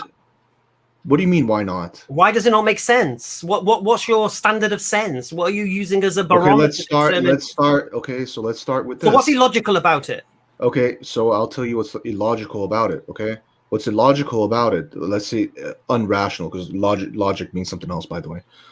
What's not rational about it is, let's say that, you know, I'm John, right, and I live somewhere in Canada, right? There are a million different religions out there, okay? And how am I, John, in 2021, that's so far removed from the culture and the context and the history of Muhammad, right? Mm-hmm. How am I to know that this specific religion is actually the true religion, that the creator of a billion galaxies, that this is actually the true one? It's not Buddhism. It's not some. I got a beautiful answer for you. I got a beautiful answer for you. Where are you, John in Canada? I didn't say what. You said your name's John from Canada, yeah? I'm not from Canada. It was just an example. All right, John. Oh, does it matter? Okay, John, wherever you are, which messenger in history who claimed to be a messenger of God said he came for you? What do you mean? Okay, in history, there are men who's claimed to be messengers of God, prophets of God, yes? Mm-hmm. Right, which one claimed to come for you with a message for you of all of them? For me specifically? Yes. I have no idea. Well, okay. Who did Jesus come for? I don't know. The Gentiles? The Jews. Right. Who did Moses come for? The Jews, I suppose. Who did Abraham come for? His community, I suppose. Who did Noah come for? His community, I suppose. Yeah. Who did Muhammad come for? Well, you believe that Muhammad came for all of mankind. Who did Muhammad claim to come for? I don't know. You tell me. Allah says in the Quran, we sent you, Muhammad, as a mercy to mankind. Therefore, the only prophet. Wait. What? Sent as a mercy to all of mankind? Yes. Where does it say that? Are you talking about the word alamin? In the Quran. Are you talking about which word are you talking about? You understand Arabic? Yeah. No, I'm a One dummy. second, Naz. Tell me No, which no, word you tell you're me. You talking tell about. me. Do you understand Arabic? Sorry, just No, can't- I don't understand Arabic. I'm a John, dummy. Tell me which John, word John, you're talking about. John. Wait, can I Sorry, just say John. something? Can I just wait? Hold on. Can No, I wait a just say second, John. You've been talking. No, One you said second. enough, John. John, Wait. John, 1 second. I just want to say something, and you can carry on. Okay, What we try to do here is to have productive conversations. I understand that. It's not an ego contest.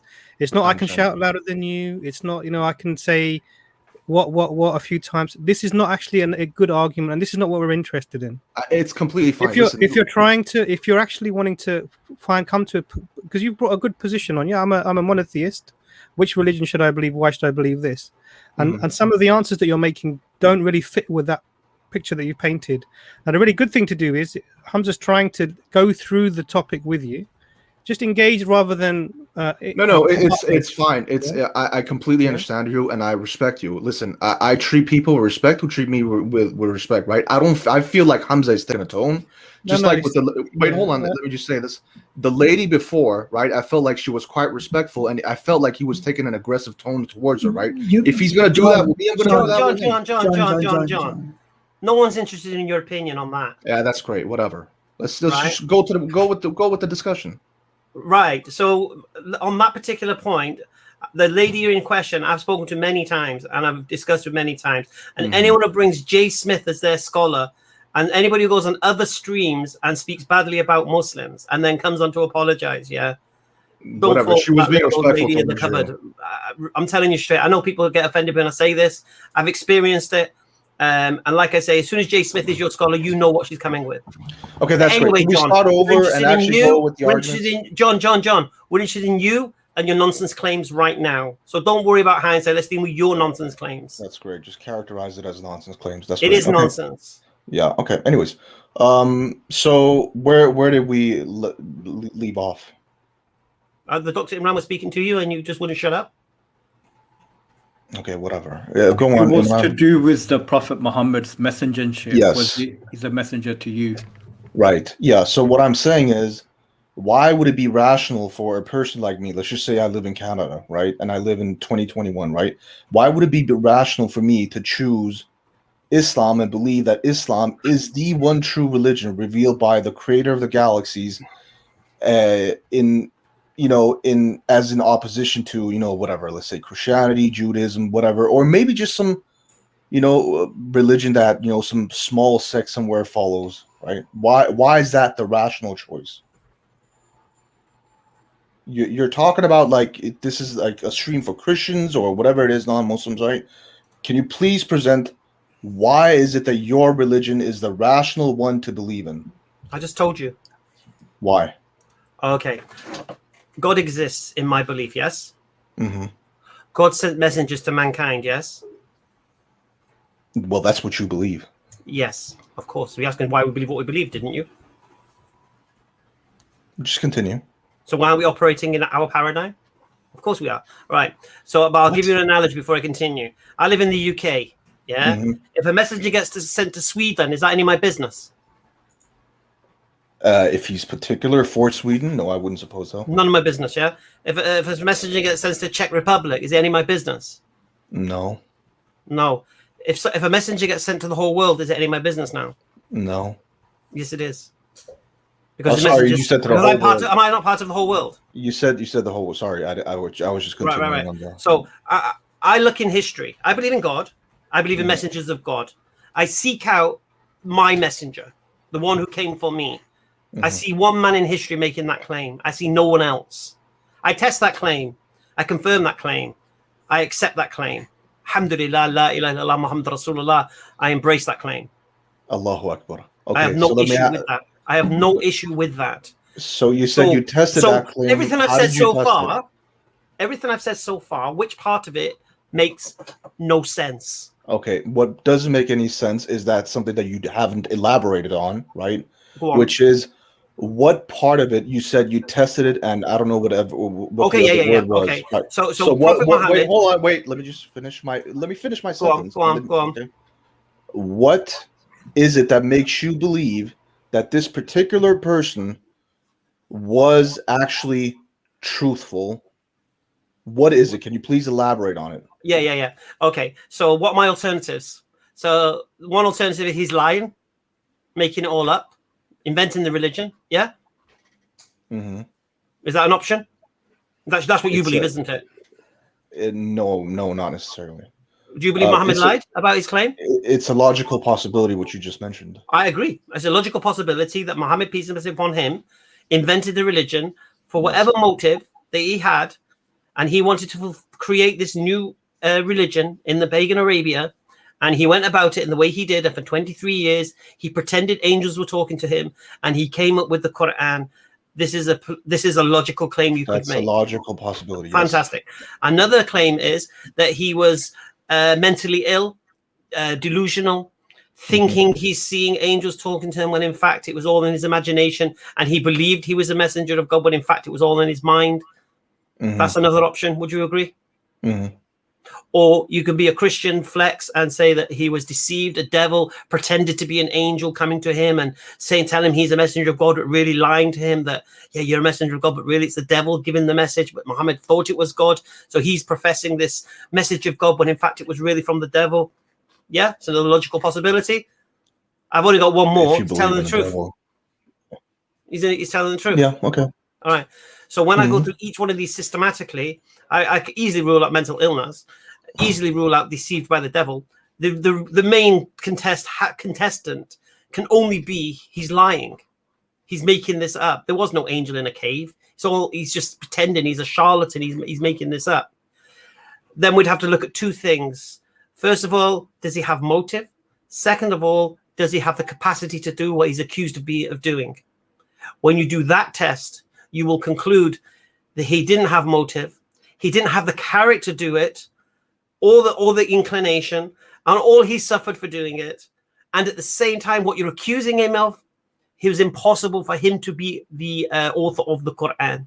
When you read the Quran after that, when you come to that conclusion, you see that the Quran is three things, as I said earlier: telling man about his past, guiding man in his present, warning man of what's to come. That's it. Alhamdulillah. That's what the Quran, every single chapter of the Quran is that. Reminder, guidance, warning. Alhamdulillah. The author of the Quran knows man better than he knows himself. When you look at the guidance within Islam, there is nothing in this world that could compare to the pure guidance of Islam. Nothing. There's no ism, there's nothing, no way of life you can bring to me right now, and I challenge you to do it right now, that will offer me the benefits of what Islam does for me and my family and for society. Are you challenge you? There isn't, there's nothing. So when I put it all together, a man claims that he came in the desert 400 years ago, a messenger of God that I believe in. I see that his message seems to know man inside out, and he is not capable of doing this thing. Now I ask you, which part of that makes no sense?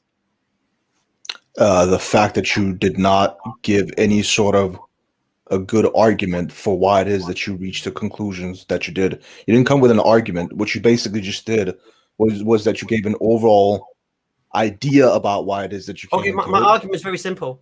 He didn't lie. Wait, hold on. Instead That's of my you argument. just like, he didn't lie. Okay. So let's take that. Okay. Why do you believe that he did not lie? Okay. Why do I believe he didn't lie? Why do you believe he lied? Why I didn't say I believe that he lied. I asked you. What do you believe then? I'm just a monotheist. No, but what do you believe Muhammad's claim? It's possible that it's true. I'm asking you, why do you have a the reason I don't believe it was a lie. Yeah, okay, go on. I'll let the doctor elaborate, but I'll give you my basics.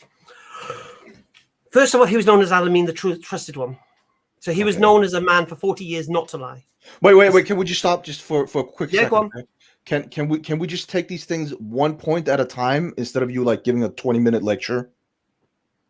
I just made one point. What are you talking about? No. I understand. You just made one point. I'm just saying, can we just take it one, because I'd like to respond to each point, right? John, is there a reason you keep being this offensive towards my brother Hamza? Like, chill a bit. This is our stream. You can be rough as you like. I'm not bothered. Yeah, but I don't like it when you're that harsh.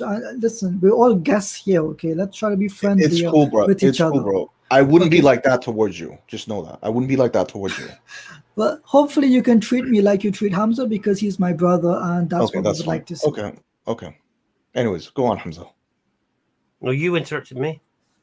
Yeah, I anyways. said he was known as a trusted one for 40 years of his life. You were Point going one, to okay. address that point. Address it.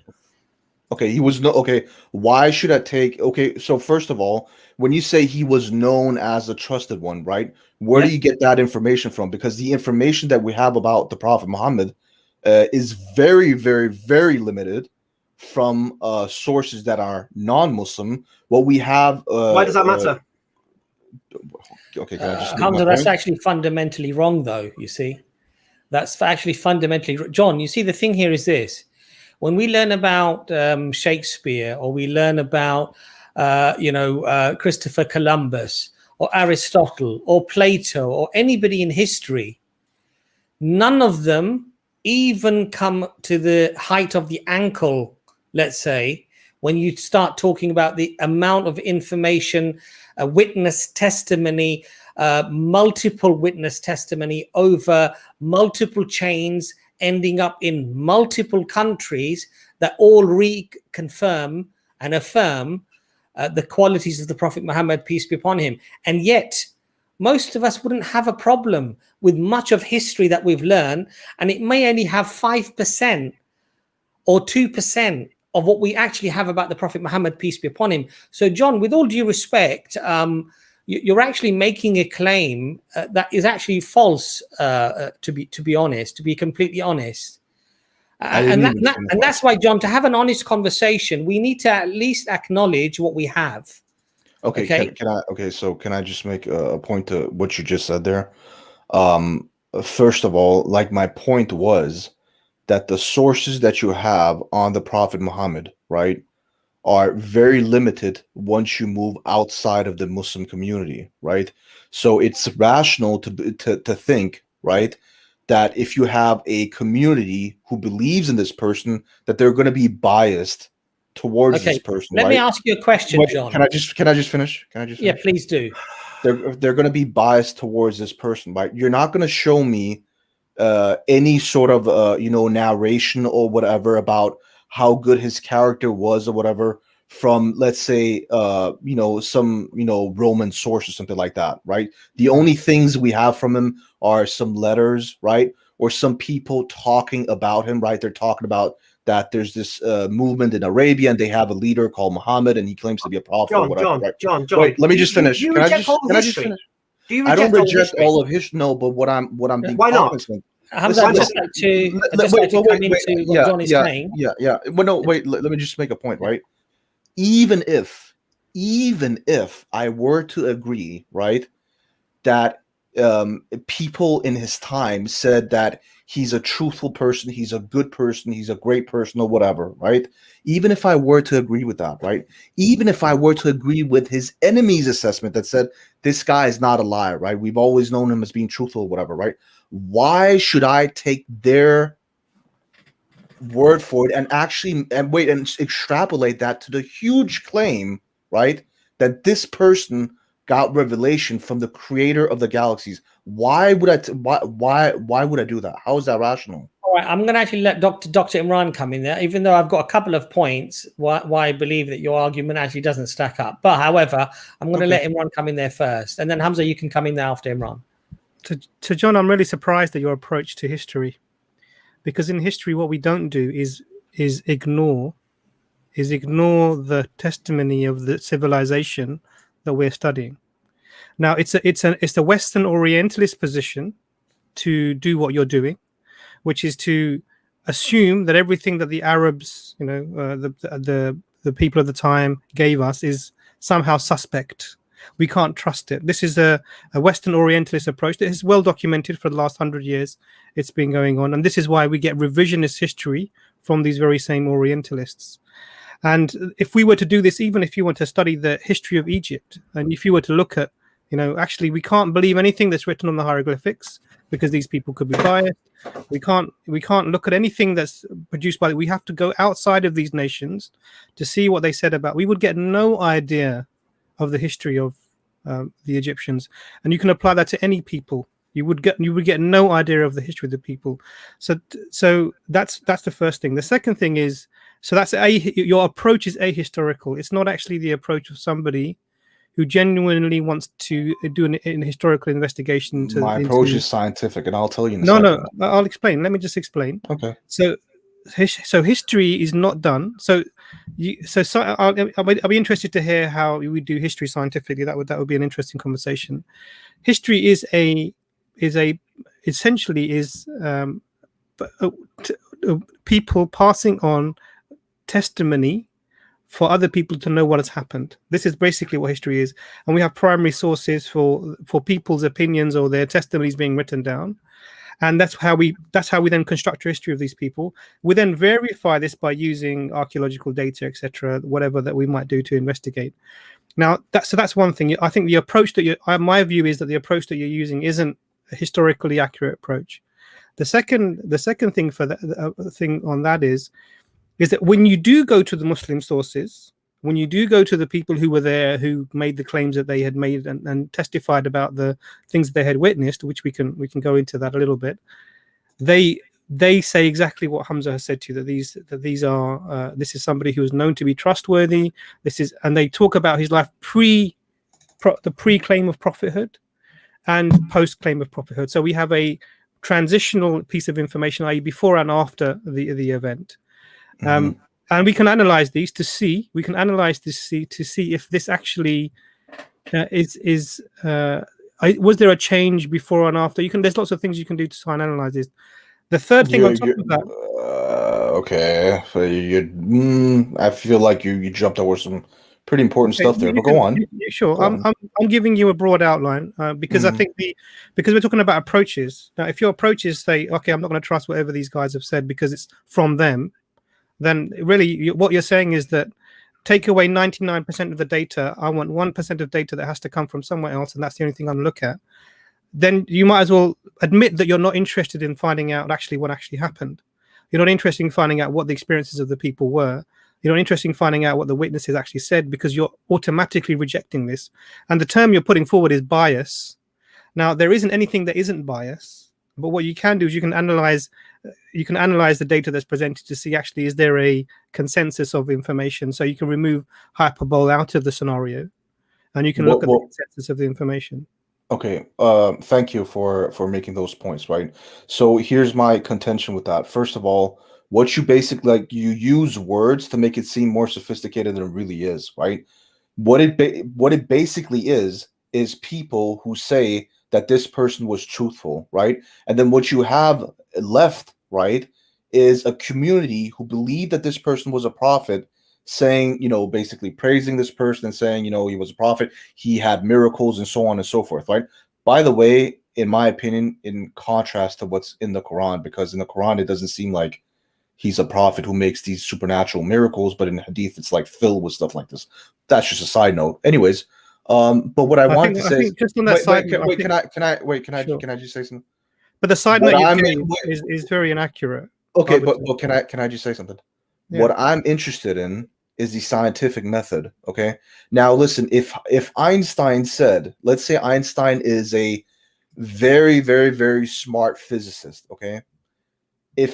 Do you think it's reasonable if the world came together and said the theory of general relativity is true because we're lots of scientists, we actually haven't tested his theory, but we know that he's a truthful man. But right? John, my brother, wait, let me just ask you, can I ask you a question?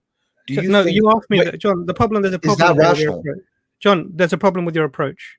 What's the problem? Okay, what you're doing is you're making a false analogy. Why is it a false analogy? Because you're claiming to do a scientific method, to use a scientific method, and you're not using a scientific method. What you've presented is an argument with a scientist in it, and that's not the same as a scientific method. Now, what I would like you to do is to give me your scientific. Do you know what the scientific method is? I would like you to present your scientific method for historicity and analyzing history. Please do that. Okay, listen. Do you understand that history is a soft science? Do you understand that? A soft science is exactly what you've said. Now, what you're talking about now, I want you to present. So tell me how. This is that now. Our discussion now seems to be about how do we do history. So no. That's not. No, listen. This is exactly what we have. No. Wait, hold on. Let me say something, okay? What I'm saying is that whatever historical method it is that you want to use, right? That is not good enough for me, or for most rational. Listen. No, wait, not for most national people. Can I finish my point, please? Please, can I finish my point? Yeah, okay? please. Like, I don't like when people talk over each other. Okay. Yeah. Wait, stop. Just stop. But you asked him a question and he was answering and you interrupted him. No, I So was that's- about to make a point about why it is that I don't find it rational to believe in the idea of history for such a big claim. Okay, That's John, just- let's pause for a second, okay, Okay. please? All right, so Dr. Imran was making a point about the historical method. Dr. Mhm. Imran, do you mind finishing that point for my benefit as well? Is that okay? Okay, go on. So actually, it was ending with a question. I wanted to know how, and this is where you sort of avoided the question almost, in my opinion, John. Was I wanted you to put forward how the historical method is done, and you said it was first you said it was a scientific method, which is very interesting. Then you said it was a soft science. Great. Now we're getting closer to how the scientific method is done. Now I would like you to present to me how, because if you're saying that no matter what historical method you use, I reject the conclusions. Now, that seems to be your position that you're taking. Now, if that's your position, then we're not really having a conversation. And I would say that we're not going to proceed forward, because you're denying everything in the past, because everything is done in terms of historicity in the same way. No, you're conflating two things. I'm not denying that people, let's say you have 500,000 people, right, who in history witnessed the person, right, and their opinion is that this person is truthful. I'm not denying that. I'm not denying that 500,000 people in history did not considered a certain person to be truthful. What I am denying, right, or do not, I do not find rational grounds to believe in, or I don't feel like you've given a good argument for, is if this person, right, the claim that this person is making, which is that he receives supernatural revelation. Those are two different things, right? You can listen. Wait, let me finish. You can bring up the point of history, right, to say these people believe that this man was such and such, right? John, but you're conflating two things as well. No one is saying. Why do you completely ignored Imran's question? How do you do history? I'm not a historian. How do you do history? How do you understand history? Why do you accept history? What is your method? What is your scientific method? How do you do it? But I'm not a historian. Why is that relevant? Listen, first thing is you're challenging history because it's the Muslims saying it, right? So that must mean you reject history if the people telling you the history is their history. That's your standard. That's your position. So, for example, as Dr. Imran rightly said, you don't believe any of Egyptian history because it's the Egyptians telling you it. No, that's not true. I'll give Why you. not? That's it's biased, mate. Okay, I'll give you a very good example. Okay. I'm not interested in your examples. No, wait. Listen, you just dug a hole for in your yourself. method. Wait, so tell us your method of history. Okay, listen, you just dug a hole for yourself with the Egypt example, right? John, we can wait. Hold on. I'm not interested in your semantics. I'm not interested in your waffle. Stop doing this. Just want to hear from you. Okay. Just want to hear from you your method of doing history. That's it. Nothing more. Okay, so let me comment upon the Egypt thing. Okay, please let me just speak here and don't use the tactic of interrupting me, please. Okay, I'm going to say it to you again, John. Yeah. Stop waffling. You asked a very simple question. You made a claim. History is soft science. So let's hear your method of understanding history, and then we'll use your method, and we'll use it to measure the claims about Muhammad, peace and blessing be upon him. So give us your method, and we will use that to measure history. What is your method? My method is, or my rationale is, that we can use history to reasonably conclude that the Egyptians consider Ramses II a god. History? We're measuring history. You can't use history to measure history. No, wait. Listen to what I'm saying. Me and you both agree that the Egyptians consider Ramses II to be a god, right? But me and you do not believe that Ramses II is a god. John, correct? please. I'm not. Listen to me, please. I beg of thee. I'm not interested in specifics. Forget the Egyptians. I want a method that I can use to measure the history of the Egyptians, and I can use to measure the history of the Muslims, and I can use to measure the history of the Aztecs. I want a method that I can utilize, a tool that you won't use a double standard on when it comes to Islam, yet you'll accept from someone else. Give me your method. No, you're mischaracterizing it. But listen, I'm not a historian, so I actually can't give you a method. What is your method? Let me finish. I'm not a historian, so I cannot give John, you a method. Cool. But wait, hold on. Let me just finish something. What we can discuss are the methodology of hadith. Okay, we can discuss. No, we won't. I know something about. No, we won't. No, you've John. We're not going to do that, John, this is what you're doing is. Unfortunately, John, what you're doing is you're what I'm seeing is that not moving goalposts, but sliding goalposts. What are you doing? This isn't what the Muslim says. I'll explain to you why. Because you started off this thing about it was a historical discussion. Then you said historic was a science. Then you said historic was a soft science. And then you were not a historian. And then you changed the discussion. You're mischaracterizing these things. I'm just telling you what I've heard so far, John. And then you're saying that actually you're not interested in the historical claims. You're interested only in the supernatural claims and how they would be established. Now, these are different discussions, and they're multi-layered. I mean, the reason I would come to the conclusion that I believe in the message of the Prophet Muhammad, peace be upon him, is not one argument. It's actually a series of nested arguments that establish, for me, without a shadow of a doubt, that this is the situation. Now, like what? Well, we can come to that. But actually, what my point here is that we've been talking to you for what, 30, 40 minutes now, and there is literally been zero progress from the first point that you've made. No, you're making a point that doesn't make any sense. That's the problem. I'm telling you wait, hold on. John, let's establish something, John. Let's just establish something here. You said we cannot accept the history about the Prophet Muhammad, peace be upon him, being truthful because it's Muslims telling isn't it? Is that what you said? That's not what I said. That is exactly what you said. No, that's not what I said. So I think if we're not what I said, what I said is that there's a bias there. Listen to what I'm saying, okay? Wait, listen, please. Can you just give me listen? John, don't be a coward, okay? Don't be a coward. You've got 30 seconds, John. Okay, that's After great. 30 seconds, if I don't see any progress, 30 seconds. John, hear me out. Hear me out. Because you're eating into your 30 seconds if you don't let me talk. Okay. I'm going to give you 30 seconds to actually make a statement that's reasonable. If I find that you're just going around in circles, John, I'm going to thank you very much, and I'm going to ask you to leave. Okay. So, 30 seconds? It started 29 now. Okay. I just want to say this is a great tactic that a lot of Muslims use. They just want to use the fact that they're admins to basically steer the conversation wherever it is that they want to go. My basic point is this, right? We can use the historical method to conclude that the Egyptians believed that Ramses II was a god, but you don't actually believe that Ramses II was a god, right? The same point is here with this historical thing. It's not a good argument that you guys have, and it's just not a good reflection of your arguments for what it is that you believe in. By the way, I just wanted to say I am a Muslim myself, but I think your guys' methodology and your arguments are just weak and pathetic and bye. So I'm really glad that actually this brother came on, and I think it's really, really important to highlight that people who come on pretending to be non-Muslims, denying the prophethood of the Prophet Muhammad, peace be upon him.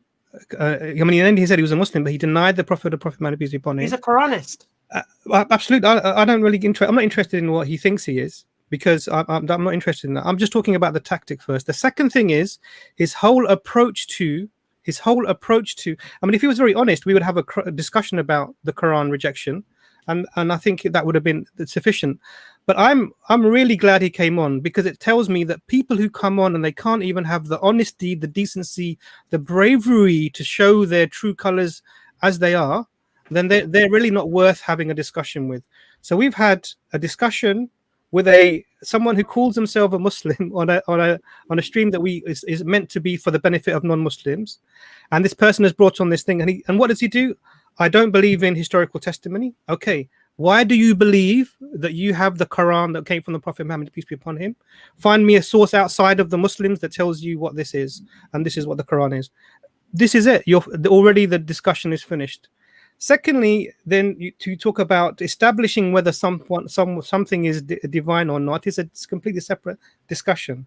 Now, I think I'm glad that this brother came on, because really this is representative of hadith deniers, then really I'm a shame on you all. Yeah, I mean, I think it's utterly shameful that as a somebody who's claiming to be a Muslim, and that you're questioning whether the Prophet Muhammad sallallahu alaihi wasallam was truthful or not. You know, he's questioning the hadith. Yeah, no, but he's questioning. He questioned the prophethood of the Prophet Muhammad And the validity of the claim. Sorry, Abbas, to interrupt you. Even if you reject, even he's talking about rejecting the authenticity of the transmission of the Quran, because that's really what he's doing. Now, he doesn't understand. It seems to me he doesn't understand the consequences of his position, but that's really what he's doing. And I really, sorry, Abbas, carry on. No. I mean, I think the thing is, like you said, Imran, we get the hadith from the companions of the Prophet Muhammad sallallahu alaihi wasallam. We get the Quran from the same companions of the Prophet Muhammad sallallahu alaihi wasallam. It's a preposterous argument to go down that route, and I think it's just shameful the way he was dishonest about his arguments from the very onset. I mean, just utterly ridiculous. Let's get one or two possibly people on. We're going to finish this stream very, very shortly. So we've got Frenchman here. Frenchman. Bonjour, ça va? Oh, no, Last chance, Frenchman. No. Okay, so we've got Hey Up. Hey Up. Hello. Yeah, okay, we know. Very, very clever. Very witty. Incredible. Andrew Christ. Andrew, I think you might be muted. He doesn't speak. Knock twice if you're there. Okay, and this might be the last guest for tonight, Romeo. Hello, Romeo. Can you hear us? We can't hear you. You might be muted. You might need to unmute yourself. Andrew Christ was muted, I think, wasn't he? No? Oh, no, he wasn't. No, well, we'll try Under Christ once more, and then... Oh, Andrew Christ, rather. Andrew Christ. Hello. Hi there. Can you guys hear me? Yes, we can. Oh, okay, thanks. Sorry, because I was muted. Not a problem. Okay, so just a quick question. So because I remember Ijaz was saying something about source criticism regarding the Bible, so I could technically use it on the Quran too. So if you were to use source criticism for the Quran, at best you can see that the Quran was from a common source, but it doesn't follow that it came from Muhammad. And even if you have the consonantal text is the same, given what we know that Uthman burned the variant manuscripts, the Quran comes from Uthman, it doesn't come from Muhammad. Maybe you guys can comment on that. Thanks. Okay, I'll do this quickly. So to begin with, yes, there is something known as author discrimination. You can have a difference between, so let's be clear here. If all of scholarship agrees that the Quran came from one source, directly one source, then that could either be multiple authors in a community or one individual. That's our options here. Now, when it comes to the Quran itself, the styles within it, we do not see a difference in what we would call an authorial style, which is what you would expect from multiple people. This goes into form criticism now. So you use one science and then another to get you closer to the origin point. On this basis, we know that there is only one main author to the Quran. Okay, if that is the case, then we can deny one of the two options. It's either a community of people or one person. So we deny the community, therefore it's one person. Now we have to go into historical criticism. What do we know about the origins of the Quran from historical testimony? Is it the claim that it came from multiple people or it came from one person? Well, as a matter of fact, we believe it came from one person. So on this basis, and using multiple critical styles, we basically arrive at the point that there has to be one source, one author with one voice, and one historically attested source. So all of this put together gives us a cohesive argument that it does come from the Prophet Muhammad sallallahu alaihi wasallam.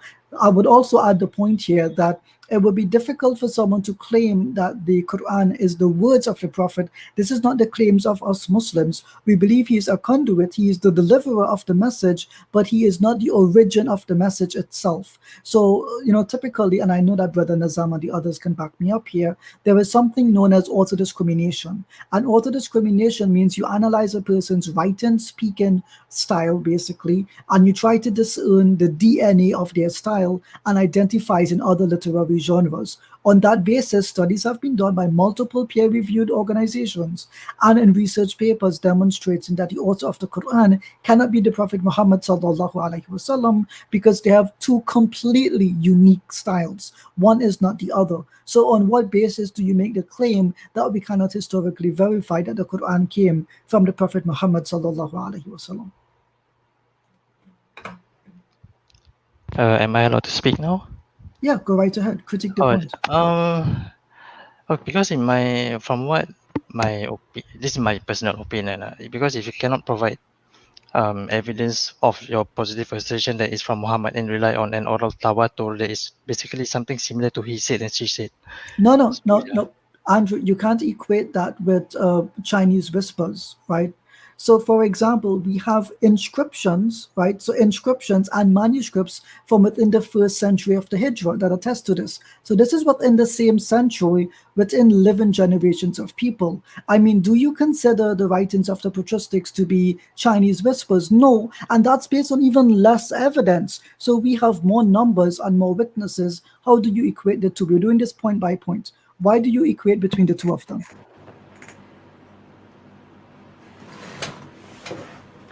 Why do you equate between the two of them, Andrew? Going once. I think he's muted himself again. Andrew, check to see if you muted yourself. Going once. Going twice. I'll leave you guys to it, inshallah, at that point. I just want to know who Andrew. Yeah, you guys can chime in as well. Thanks. What? Yeah, go ahead, Andrew. I was hoping that you guys can comment on that as well. No, but we want your response. We asked you a question. Why do you equivocate between the two? Yeah, because I thought possibly that how the Quran is transmission maybe is somewhat similar to the Bible as well. But it's not. It's not. So, for example, early Muslims memorized the Quran in its entirety. That is not similar to anything in the Christian tradition. And again, it can't be from one person, but multiple people over several hundreds of miles in different districts at the same time. This is what stematology teaches us. Whereas with the Bible, you have something more like you have A, then you have B, then you might have C, a gap here, a gap there, then D. It can't be compared. So you're telling me that oral tawatur itself is not subjected to corruption, just like it absolutely is. It absolutely is, which is why we have a science of stematics that traces linguistic developments and philology, the way people use terms, and so you can date it using those two things. Hadith criticism is something which is well known. We don't hide this. Ulum al-Hadith, this is an exact science. And the Isnad cum Matan method is based on the Ulum al-Hadith. So, I mean, if you're going to use historical data to doubt the Hadith tradition, you're in a bit of a bind because the current historical method very much mimics the Ulum al-Hadith, the sciences of Hadith. So I'll put the ball back in your court. Why did you equivocate between the two of them? Was it based on knowledge or was it based on a feeling? Yeah, most of the time it should be on a feeling. Yeah, so that's why I But Andrew, we can't argue based on feelings, right? Do forgive me, I do have to run. I hope, Hamza, I'll see you in about 20 minutes, inshallah. The rest of you guys, jazakallahu khairan for your time. May Allah preserve you all, Ameen.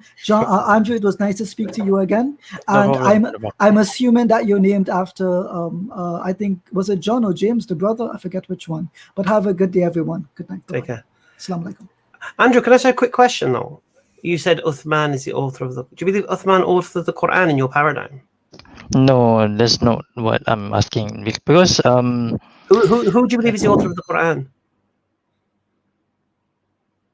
I don't know because you said it's Uthman's Quran or something.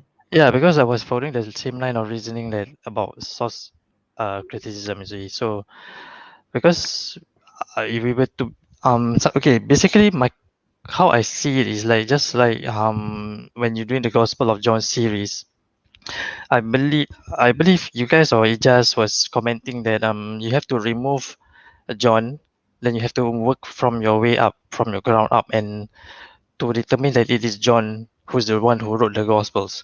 Who's the author So- of but here's the problem you've got, Andrew. Who's the author of the Quran? I mean, from the Muslim point of view, is No, from your paradigm, because you're the one who started off with this claim. of course for our point of view is definitely is Muhammad. You said Uthman. Yeah, but the thing is, because if I were to use the same line of reasoning on source criticism, because Osman burned all the variant manuscripts, so in a way that No.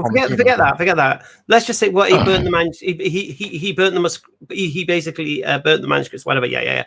Where are these manuscripts from? Who's the author of these manuscripts?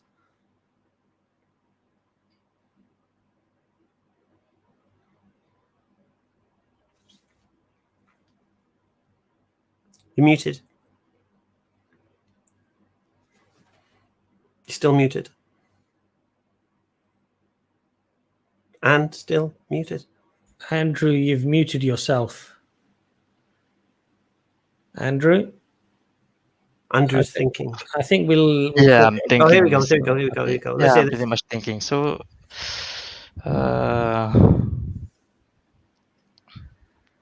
Andrew, I think you've come onto the show, maybe just feeling certain things, or maybe because you were told certain things.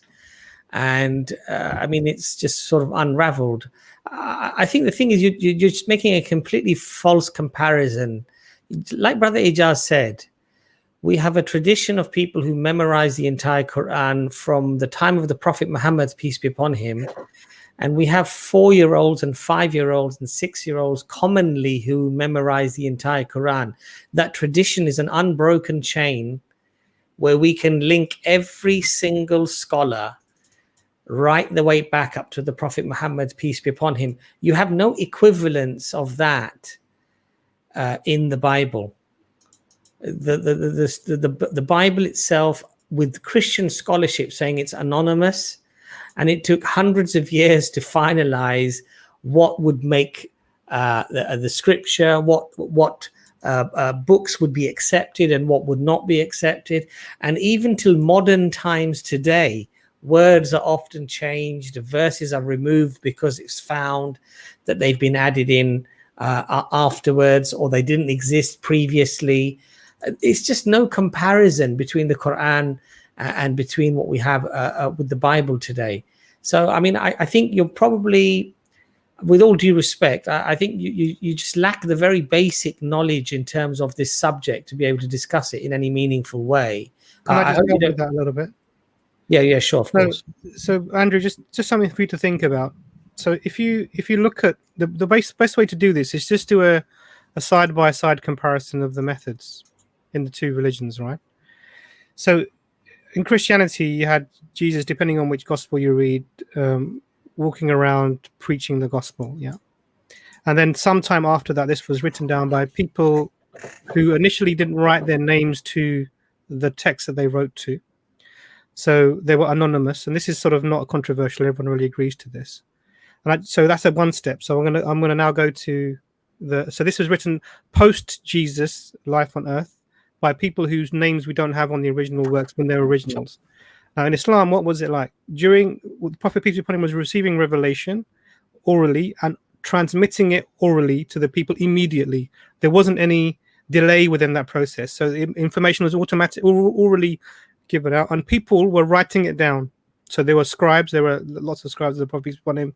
People would be writing it down for themselves immediately. They had access to the information. I think the first Bible that was printed in English was 1500s.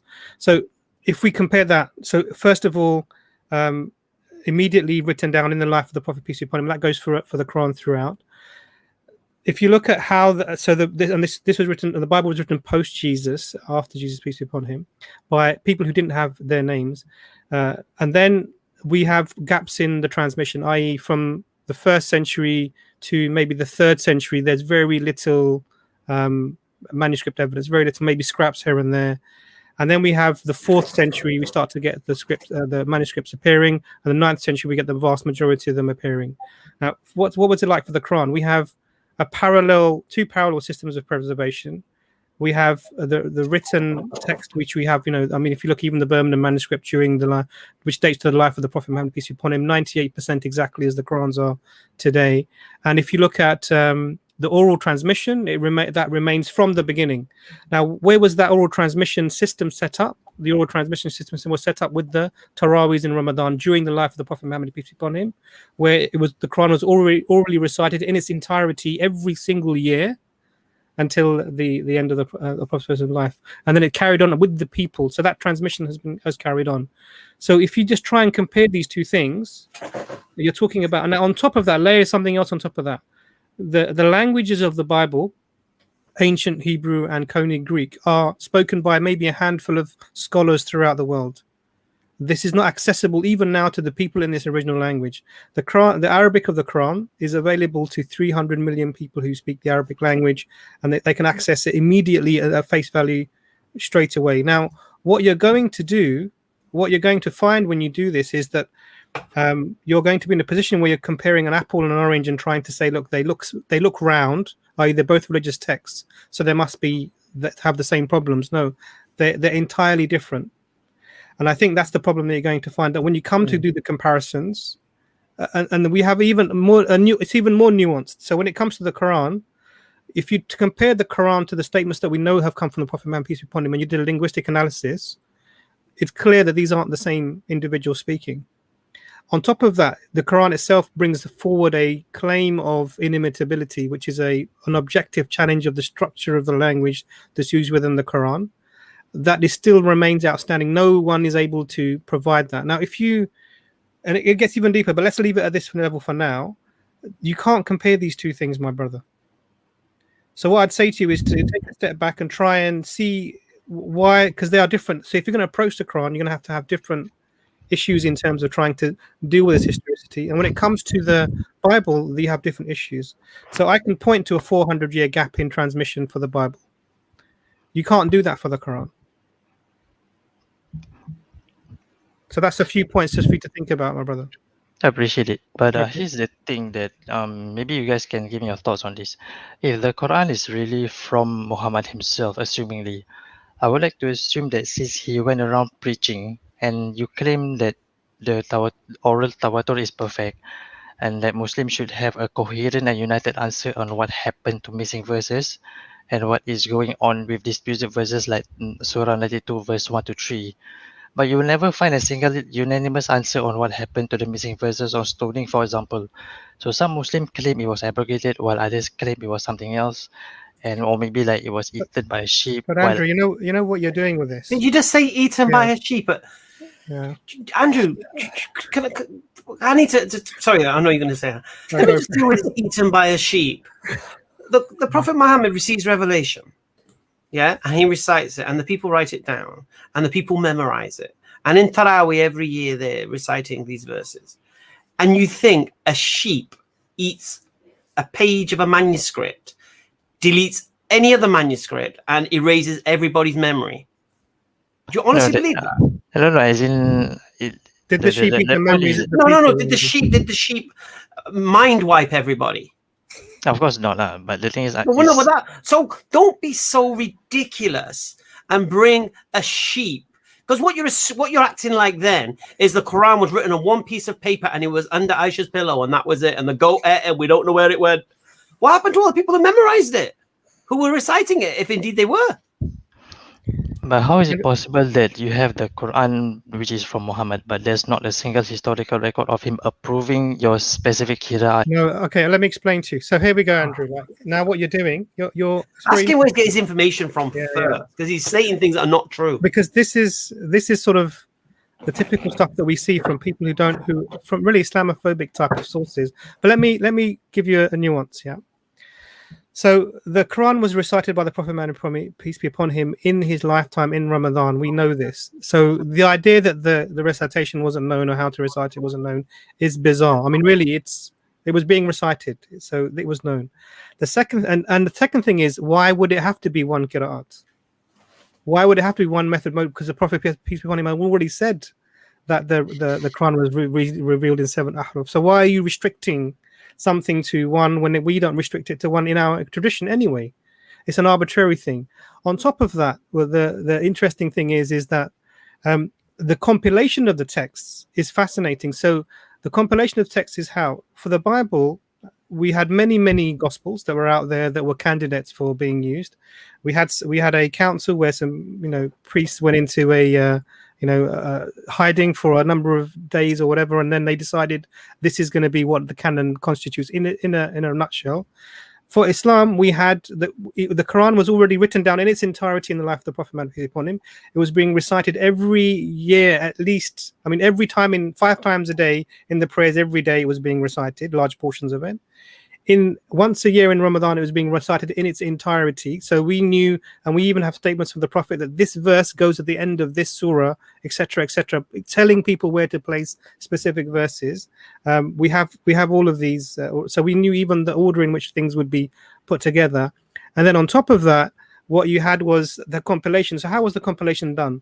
The Muslims, even though all of the people who were in the committee that compiled the Quran were all Hafidh, they all memorizers. No one just said, okay, I'm a memorizer, I'm just going to write it down. Is that okay? No, it's not okay. What do you need to do? The committee was brought together.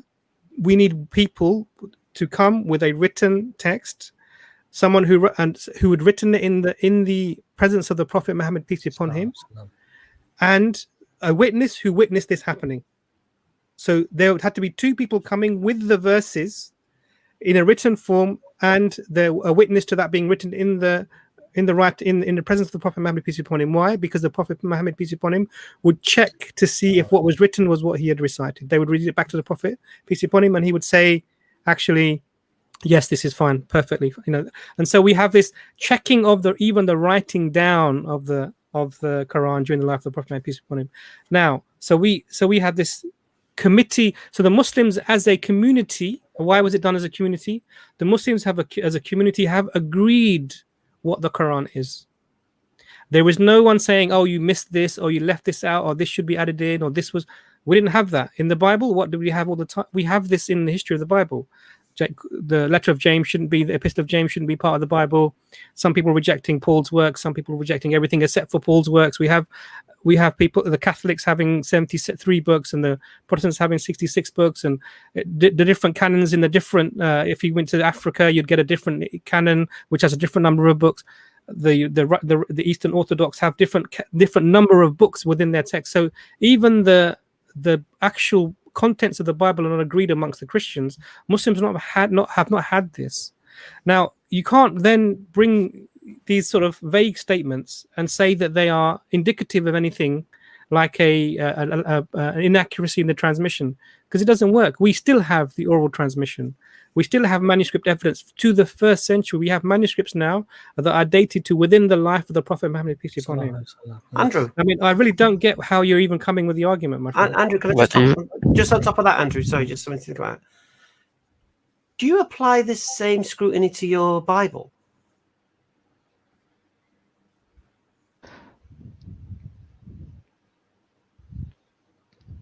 You're not muted. Yes. Yeah, I'm not muted. I mean, I'm sorry. Because I'm still new to this, so I'm trying to balance the Because scale. if it's such a concern, maybe this is not authentic, maybe this is not authentic, oh my God, and it's not reliable. Your Bible collapses into the same scrutiny completely, whereas you put that scrutiny on the Quran, and the Quran is just like knock it out of the park. But your Bible collapses under this scrutiny.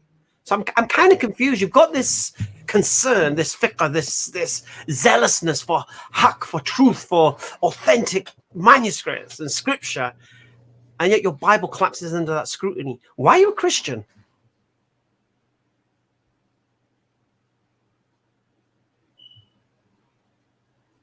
You're not muted. Oh, you are muted.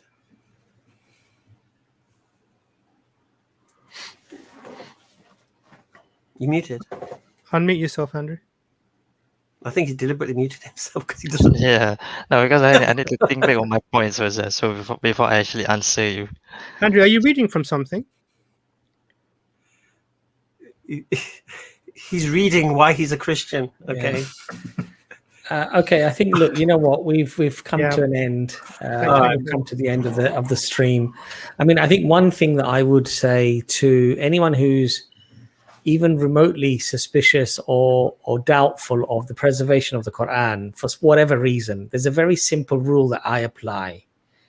And from a layman's perspective, I think it's a great rule, I think, anyway, which is that if something had been corrupted at the time of the Prophet Muhammad, peace be upon him, and we know and we learn historically that the companions had already, many of them had moved from some in Africa, Syria, Iraq, the Byzantine Empire to the west collapsed.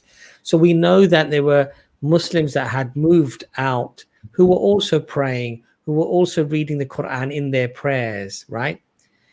And we have lineage, chains of those descendants in those different areas all around the world who are all reading the identical Quran today.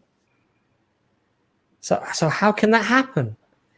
And yet historically we have no evidence that horsemen were galloping all over the different towns and cities and burning Qurans and saying this is the one you have to use. We don't have any evidence whatsoever of anything like that happening throughout history. Now look at the Bible. If the Bible was corrupted at the time of Jesus and shortly after Jesus, What we would would have we see? lots of different denominations, lots of different people reading lots of different Bibles. Some would accept certain verses, others would not accept certain, and that's exactly what we find. And This that's is the the exact argument. This is the exact argument Hatun tried to come to me with in the park. And I exposed her as hypocrites because if you have such zealousness for scripture and such, why do you I could bring you 2 Bibles now. There you go. What's your problem? Yeah.